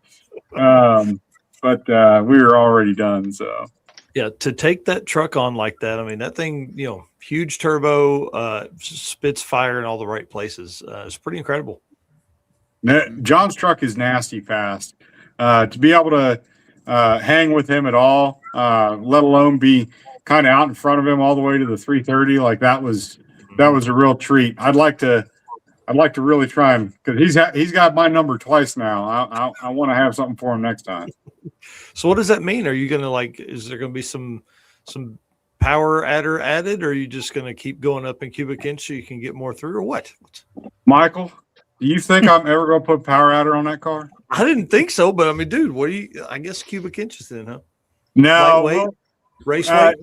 It's just a matter of race weight stuff, man. It's a matter of just we need more seat time. Like I only get a chance to go race a handful of times a year right now. My kids are busy, and I love that, and I don't want to take anything away from that. But if we got a little more seat time and we're able to get after it a little faster. I mean, I know I didn't have the fastest 60 foot of the week or anything, but there were quite a few small tire cars that would not be able to hang with that all motor stick shift car. I can tell you that. Well, dude, you went rounds in 2023. At the small tire heads up everything. Yeah, that was a good time. Dude, Casey Banner's doing Drop the Hammer this weekend too. God dang, bro. That guy's an animal. Dan, what about you, man? Oh, between racing Tom, my buddy that I built his truck, and but probably my favorite's racing Granny. Granny and I seem to end up with each other quite a bit, and it's always fun. That's awesome. Yeah, we had 36 cars in 750 index, and somehow Dan and John Marecki still draw each other. Yeah. Great races though, man. It was a good time. And just so everybody understands, Matt had 36 cars at his first event, had 36 cars in one class this year. It's pretty awesome, dude. All right, Doherty.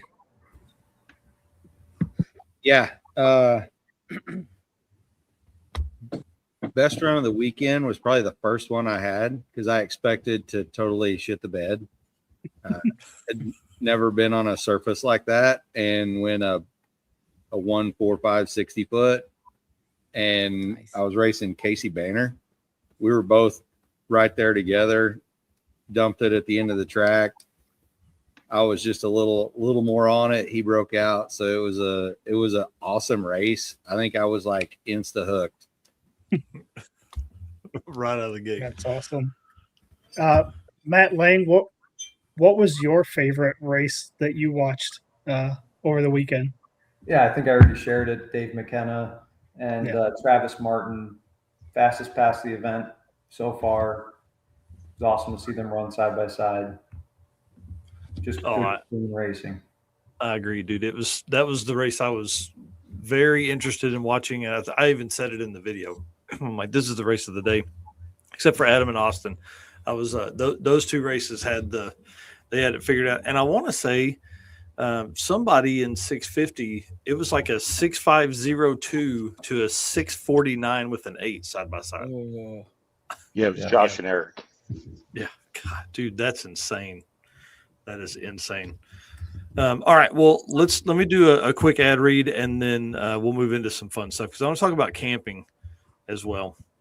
So again, big shout out to the DeechWorks team. Thanks for all the stuff they do. Code DDR10, 10% off discount on DeechWorks.com on all your fuel system component needs. Eric, you want to do the Performa-Built read? Yep. Performa-Built is the official transmission builder of Drag Drive Repeat. At Performa-Built Transmissions, their goal is to engineer and build the toughest transmissions on the planet. Performa-Built doesn't just rebuild transmissions, they systematically re-engineer each model to eliminate OEM flaws and to achieve the highest levels of performance. That is why they say their transmissions are not just built, they are Performa-Built. Big shout out to Ryan and the team up there. Matt, this question is for you first, Matt Lang. Dude, how the hell do you get so many people to camp? How? I don't know. It's awesome, man. Something about no prep. Maybe they just feel they can do it. It's awesome though. Yeah. Yeah. It was really incredible. And you guys brought out an RV that's gigantic and really nice. And I'm excited to see that kind of stuff come in this kind of realm over here. Cause usually it's everybody sleeping in a trailer. So it was cool. And your staff deserved a nice place to stay. Yeah. They worked it off. It's cool seeing people's solutions to the camping also. Like Scott Story has an awesome pop-up tent on top of his trailer. Super, super nice. Yeah, that thing's like a king size bed on top. Yeah. It's huge. Yeah. I feel like the camping thing speaks to the kind of racers that are at this event. I mean, it's a lot of regular guys that are just out there having a good time. It's not about a bunch of money, and it's not about a bunch of cars that bring big money and egos and other stuff. It's just a bunch of guys out there having fun with each other. And I feel like that camping deal, I don't camp. I stayed in the Airbnbs, but it is cool to see that many guys. I got to get me a good shower at night, but it is really badass to see that many guys camping. And when I would roll in there in the morning, I mean, it's a good fellowship, I feel like, of racers that way too. Like that just brings more people together.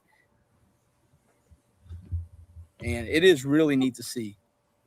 Yeah, that way too. Like that just brings more people together. Yeah, pit beers and bonfires. Man, there was somebody had a huge bonfire on Saturday night. And then Austin, we had a good time. That is for sure. So in here, who camped that's on the screen with us here? I don't know if you call it camping, but I mean, you were there. You were there. I was trying to control the chaos. Oh, dude. Yeah, you can write that off.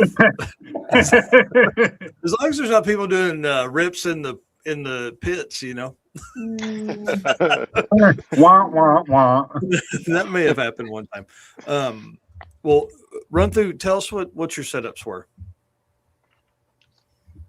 So mine was Good, a motorhome. Yeah, those don't race well. No. Yeah, I mean, for my setup, just keep it simple. A small tent, backpacking gear, no heaters, no generators. Just try to keep it light, easy to pack up. Because at the end of the day, you're driving a 7-second quarter-mile car around. You don't need to be dragging around a bunch of extra weight. I mean, it was enough of a struggle to have a trailer and a co-pilot and luggage and all that for 2 people. So just keep it simple, and light and compact and easy to set up. And I think that also, camping also helps the time management because it is, the heads up format.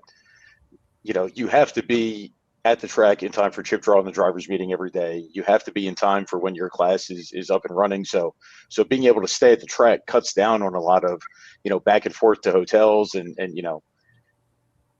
getting checked in and out. It's you're at the track are ready to go from the get go. Yeah. Yeah, I would agree with Dave a lot on that. Like, so I have just a tent, and Chucky and Michael, they also had tents this year. Jason Upchurch built himself a little trailer that he could lay down in, which had all of us pretty jealous because he was nice and warm and dry on what was that, Friday night when we got hammered at Muncie.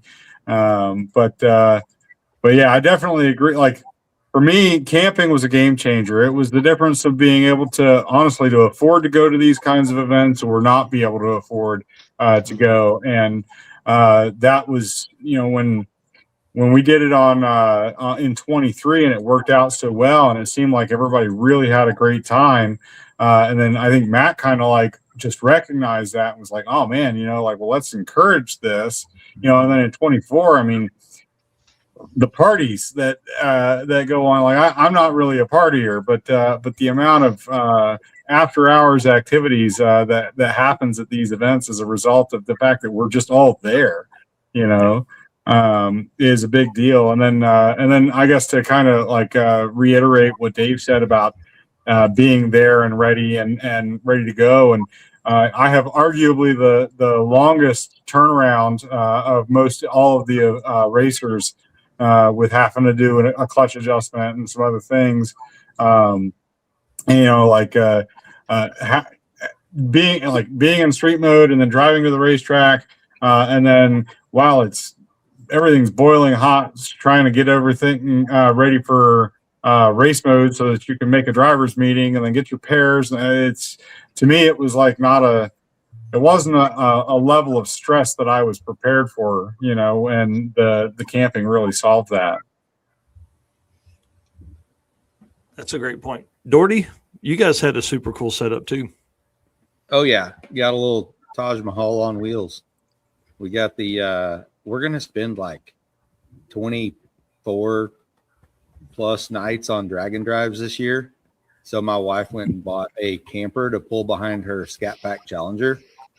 And we got that all ready. So she's got probably $2,000 in a camper, and we'll save, $3,500 in hotel rooms this year. Yeah. So my wife and her 3 dogs can travel and go to the races, and we can all be together and have a good time together.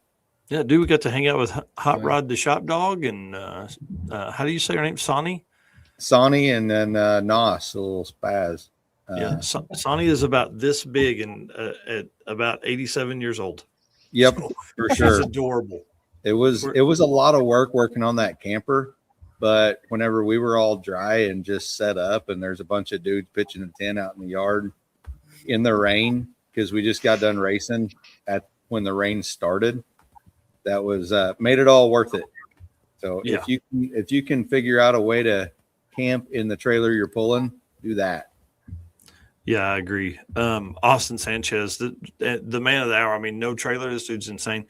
Packed literally as light as I could with no trailer. Every inch of that car was accounted for. Couldn't see out the back window. Yeah. Remember, a 3-gallon fuel cell. Bro, it don't even make sense in my head. Wow. Well, and we're on year 4. You would think we would fix that. Right. Yeah. Nope, not at all. It's less than a mile per tank. I think you could go 15 or 20. Yeah. Really? Well, on E85, you could go 30, right, Dave? Really? Yeah, something like that.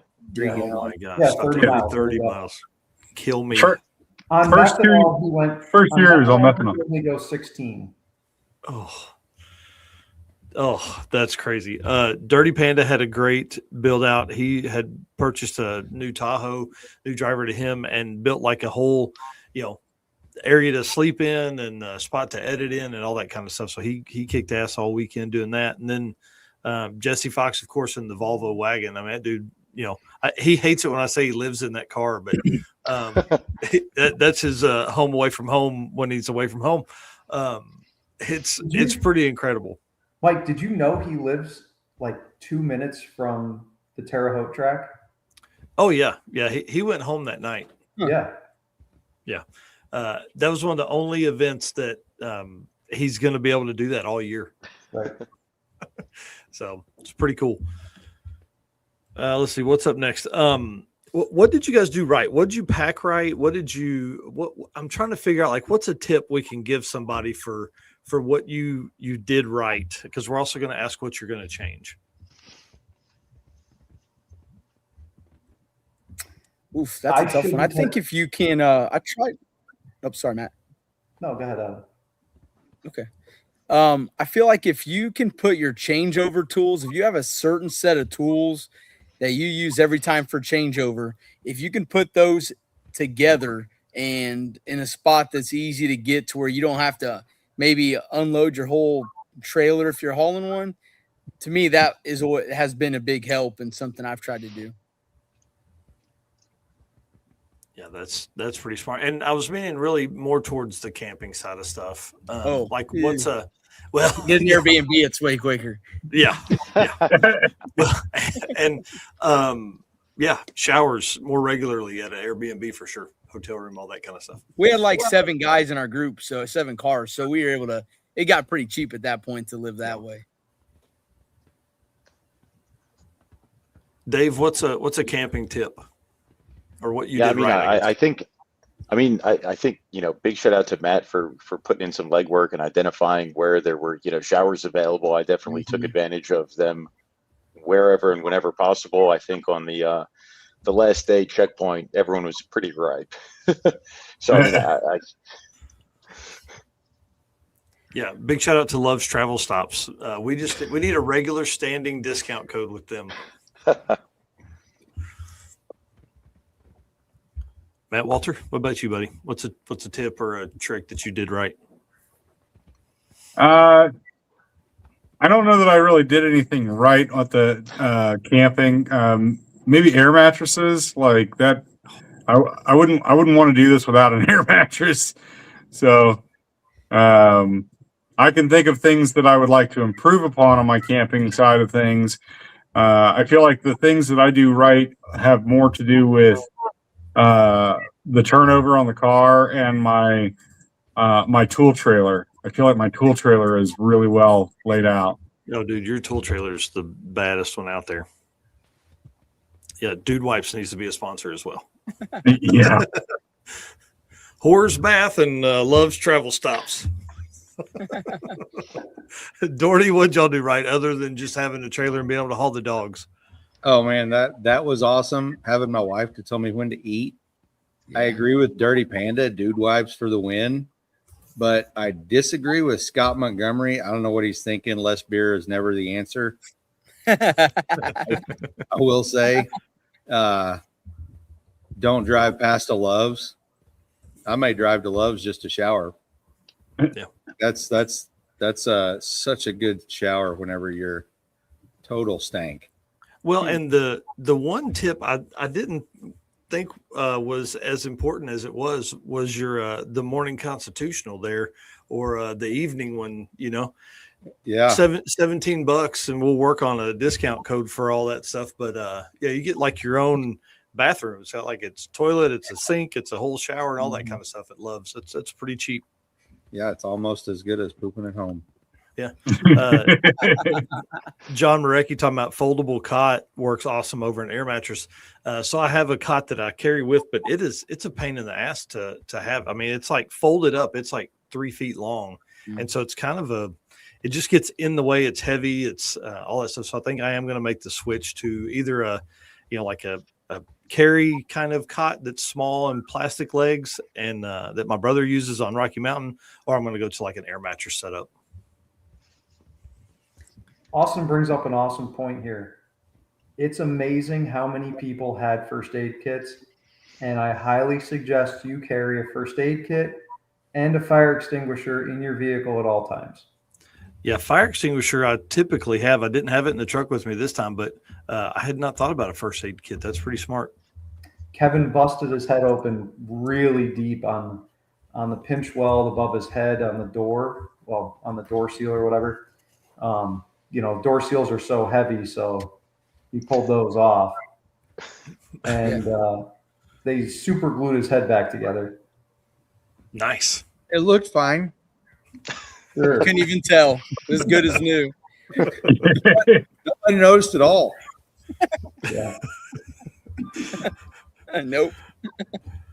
Well, what's something you guys are going to change next year? I need to bring Still more talking beer. camping? You're not changing Indiana, right? No way. Got to go back to Indiana. We'll see. Is it What for about- everything you're talking about? Yeah, for everything. Gosh dang.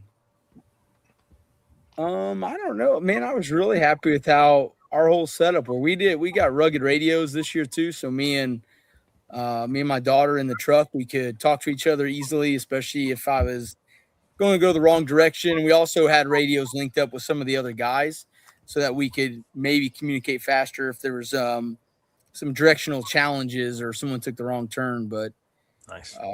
Yeah, I don't, man, for me, we were just really lucky. I think everything was really smooth on my end for once, and I'm in pretty good shape. Yeah. And you won it. I mean, let's be honest. It was a pretty good week. It's a pretty good week. Austin says larger field tank. Finally. Yeah, 3 years ago, buddy. Wow.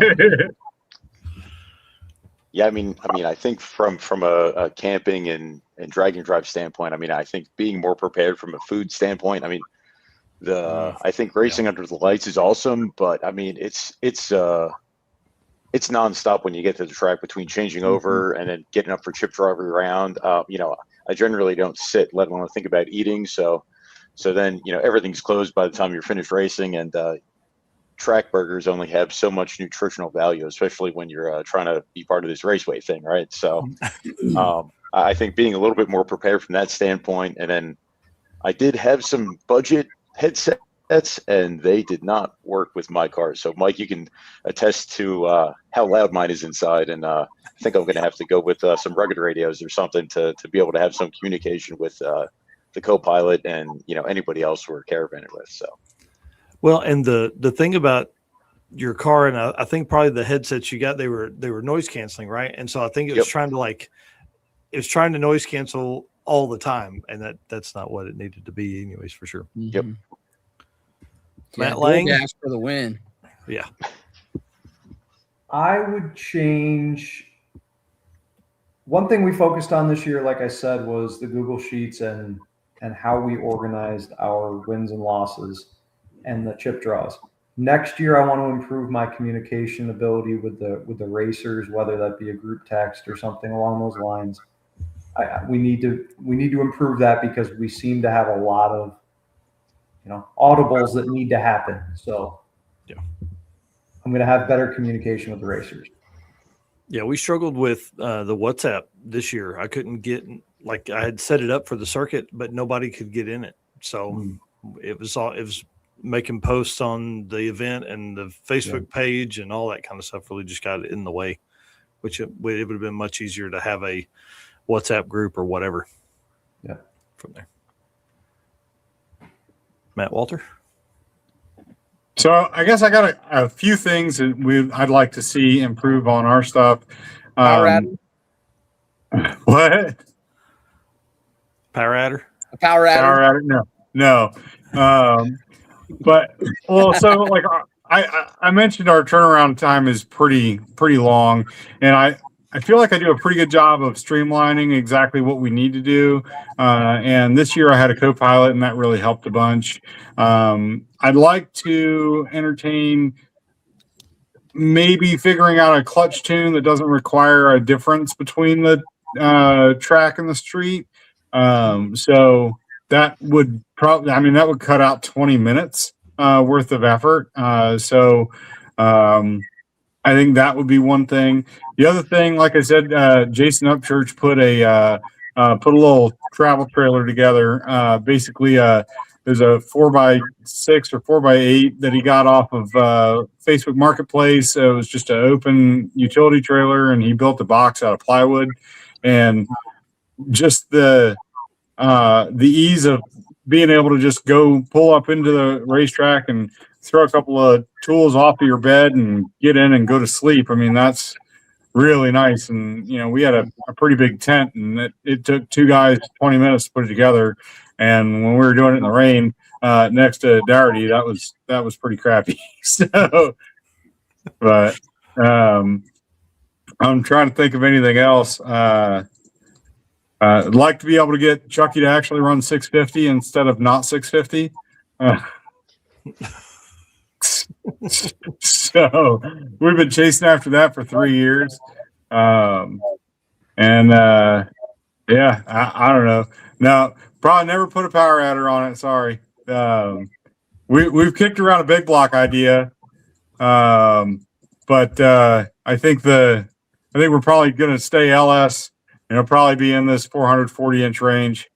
So, yeah. Well, I mean, dude, that thing sounds so badass. More RPMs. That's what we need. Some more RPMs. Yeah. All of them. Yeah. Dirty Panda asks, would a bank shift Billy help your setup? Or what do you use for a slipper clutch? Or No, a bank shift Billy would go in a hydraulic system. I've got an actual mechanical linkage with a floor mounted clutch pedal, kind of like what you would see in a pro stock car or a pro mod.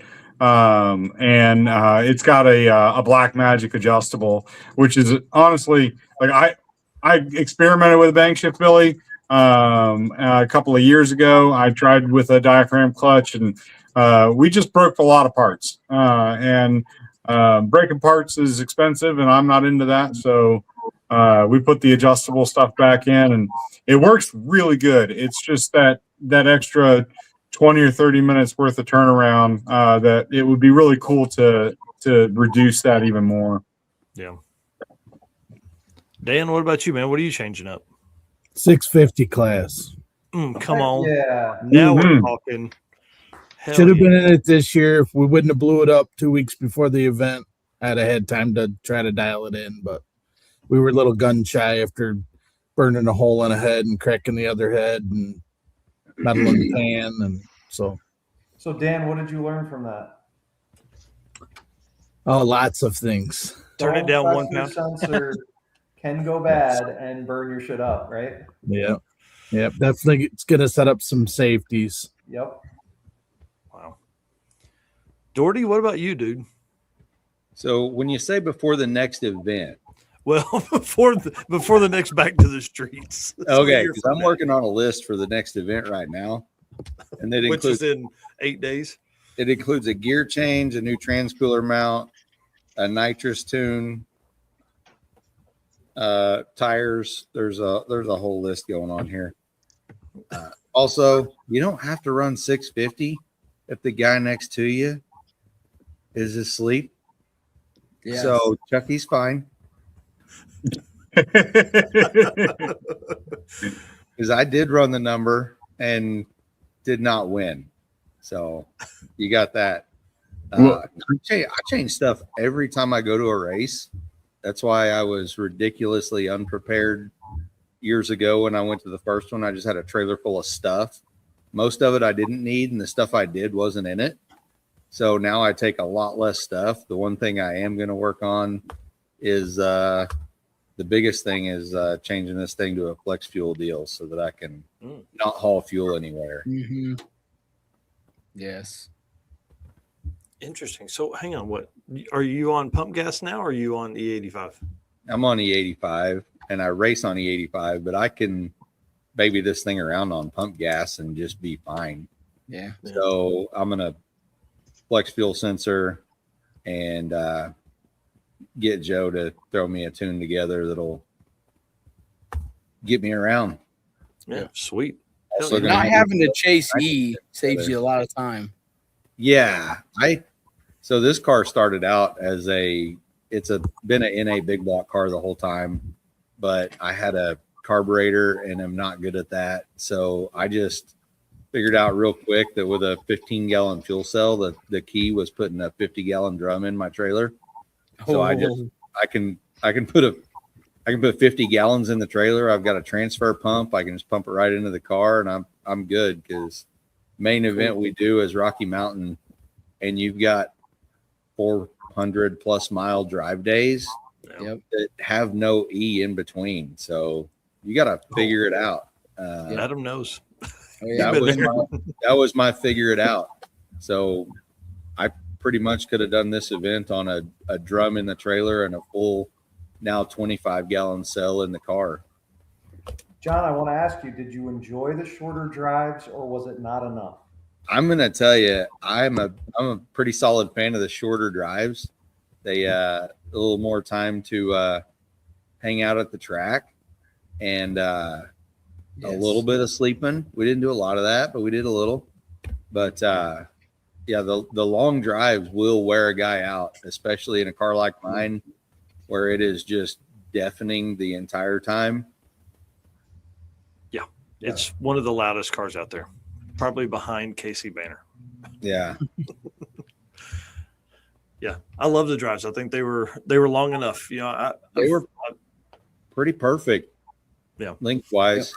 The unapologetically hard drives on race week and Rocky Mountain are a different thing. That's not what this is, though, and that's much appreciated. Those events are good.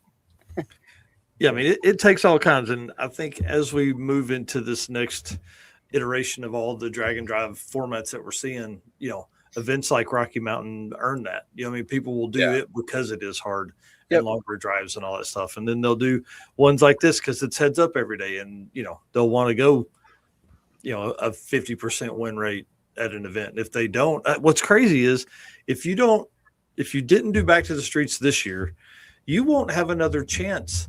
Like, I mean, Matt's not doing one later in the year. So this is your chance for the next year, to be able to get in and do this heads up setup. So maybe he should do a prepped one and later in the year. Some prep at small track. I'm super sold on this no prep deal. That's an interesting conversation to have. Heads up deal. This was my first time of either deal, and went 7-3. So it's pretty good. It was. I think that made it fun. You asked if it would still be fun if I was losing. Answer is yes. It just wouldn't be as much fun. Right. Yeah, Scott says no more, please. Well, Scott, we're working on something. Adam, I like your idea, though. Prepped one in the fall, no prep in the spring, I don't know how my wife would like it, but I like the idea. I'll donate Layla again to help with all the calls, so we'll be good. Yeah. She did an awesome job. Thanks. She did. Yeah. She had a lot of fun. The whole staff, I felt like, was in a really good rhythm the whole time. It was, I know Matt Lang doesn't feel like that, and I never do at the circuit, but it went really well. It seemed to be in the great run of things there.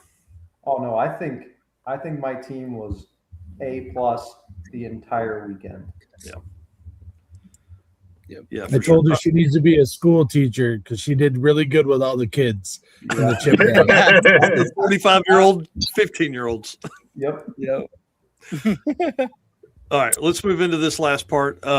AFCO Racing Products. Racers know when you want performance that wins, you want AFCO. From shocks and suspension to cooling brakes and more, AFCO Racing has been helping teams go faster for over 30 years. Built by racers for racers, check out the AFCO Advantage and follow them today on social media for the latest in performance parts. AFCO Racing, built to win. And I should have put in some route photos or something here, but I want to talk about how badass Kamek Station is. Dude, the road reseal out front is going to be one of the best performing videos we have, I think. Yeah, so tons of trailer burnouts out front.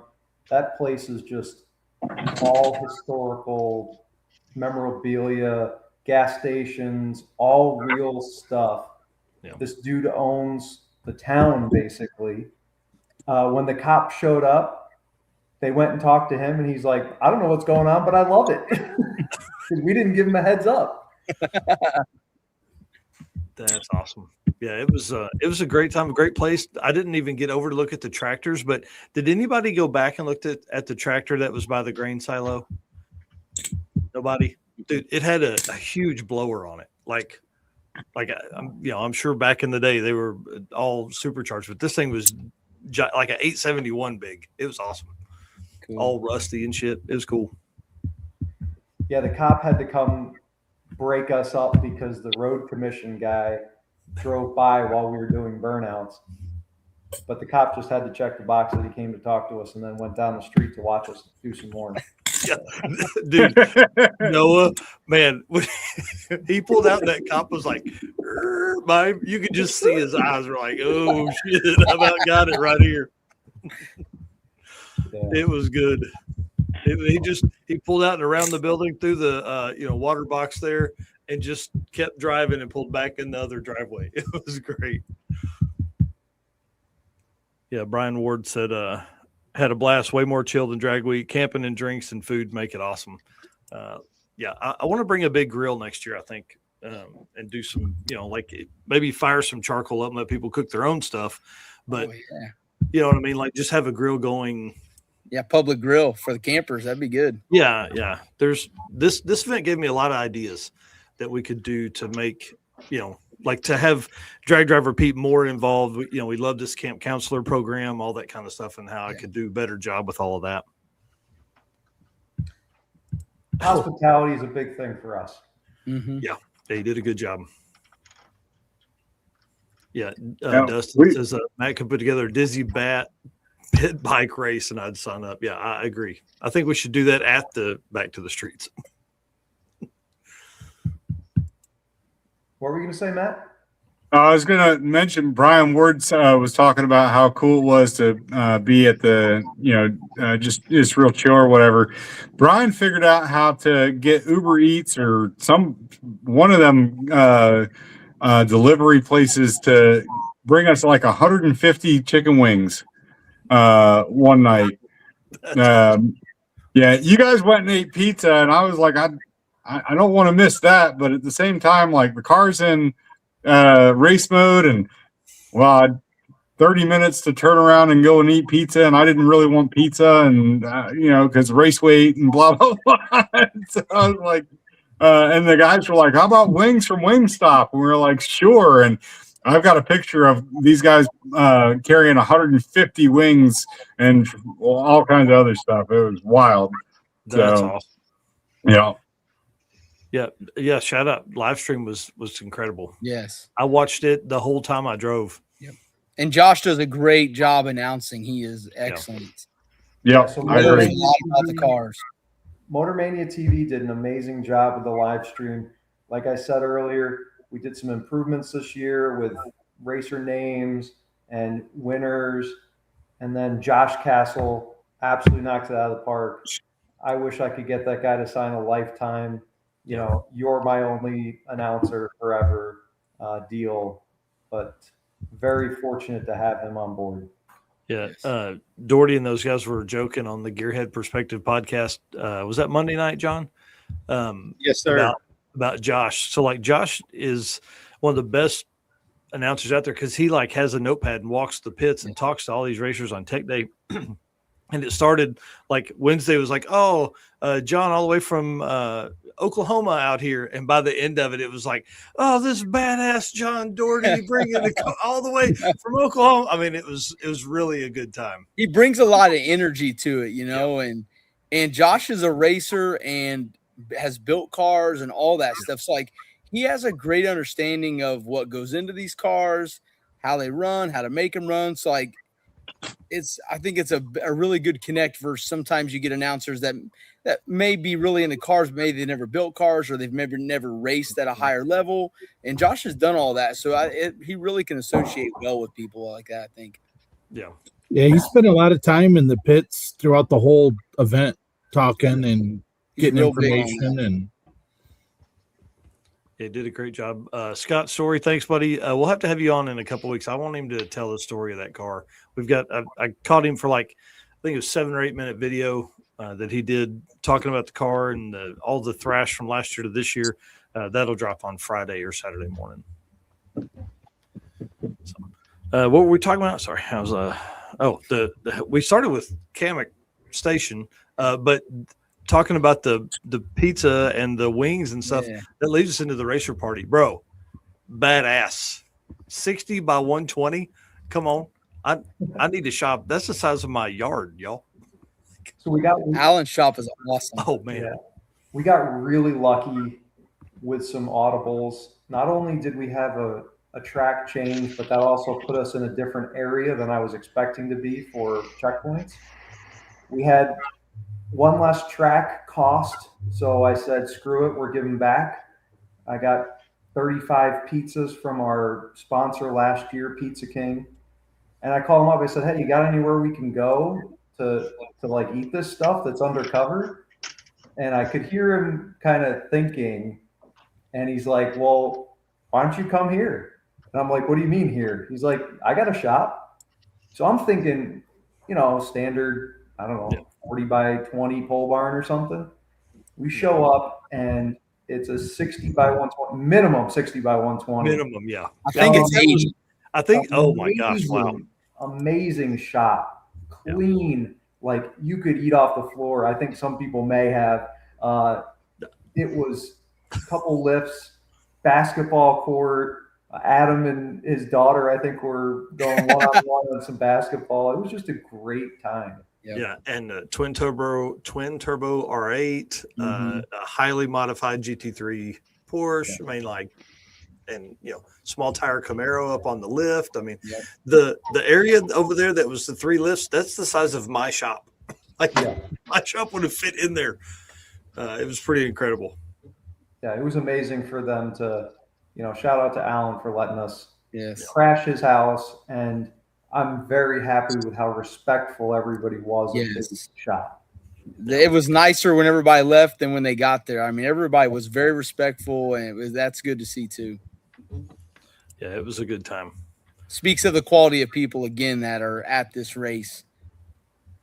Yeah, and the whole time Matt's like, listen, parking is going to be super limited, and we pull in, and it's like dude, could have parked twice as many cars as we had. It was pretty awesome. Don't bring your trailers; we're not going to have room. Right. We definitely audibled again a lot on that this week. There were points where I allowed people to take something other than their race car because they had already swapped it over to go to some of our checkpoints like a summer place. Or the pizza party. We were flexible. The summer place was super cool too. Like, I don't know how that guy put all that stuff together, but he did a good job. Yeah. He does car shows there a couple times a year. It's a pretty neat place. Oh wow, interesting. Yeah, that was a cool spot. And to be an old, I hope I'm that cool when I'm that old. You know what I mean? Like I've got cool stuff to people want to come see. All right. Well, you missed this one, but we had McKinney Corp in Lafayette, Indiana. I unfortunately didn't get there either, but super cool checkpoint. They were so happy to have us. Gave everybody a tour of the shop. They build race cars. It was awesome. I'm glad you said that because Murph McKinney is going to be on Saturday morning talking about it. Because, dude, so Monday Morning Racer, Lee Craft is a big deal for them, runs a lot of their social and stuff like that. But he was there, and of course he does a lot of NHRA racing and coverage and all that kind of stuff. So when the drag and drive stuff came through, dude, he said it blew those guys away, the kind of stuff that was going to be. They figured it would be regular cars, you know what I mean, like modded Camaros and stuff, but they were like, Lee said they've just blown away the whole time. All the amount of cars, the cool cars, the level of cars that were coming through and the kind of stuff that they saw. So it was pretty neat. So he'll be on Saturday morning to talk about their experience of having, this event come through as a route stop. Can I talk about the other route stops that we didn't get to go to? Oh yeah, for sure. So I was trying to get Jungle Park, which is a speedway along 41, opened in 1925, closed in 1956. It was a dirt track. that was built in the woods, and there was no wall, no outside wall. So they closed down because people were dying by hitting trees or other spectators at this track. At one point, the straightaways were paved, but not the turns. So you're going faster into the street, the turn. But I tried to get us in there, so we weren't able to, but we still drove by it. Pretty cool. And Nice. Indiana Military Museum down in, Adam helped me with the town, Vincennes.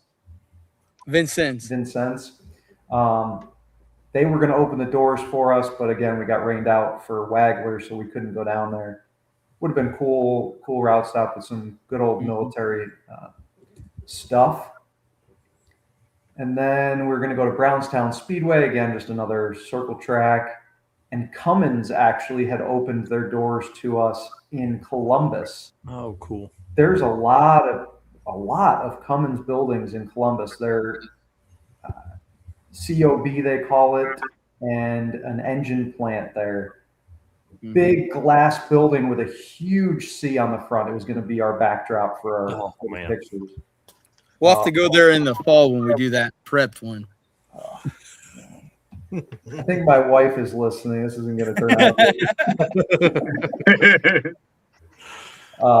And then we also had a covered bridge in Columbus that we were going to go to.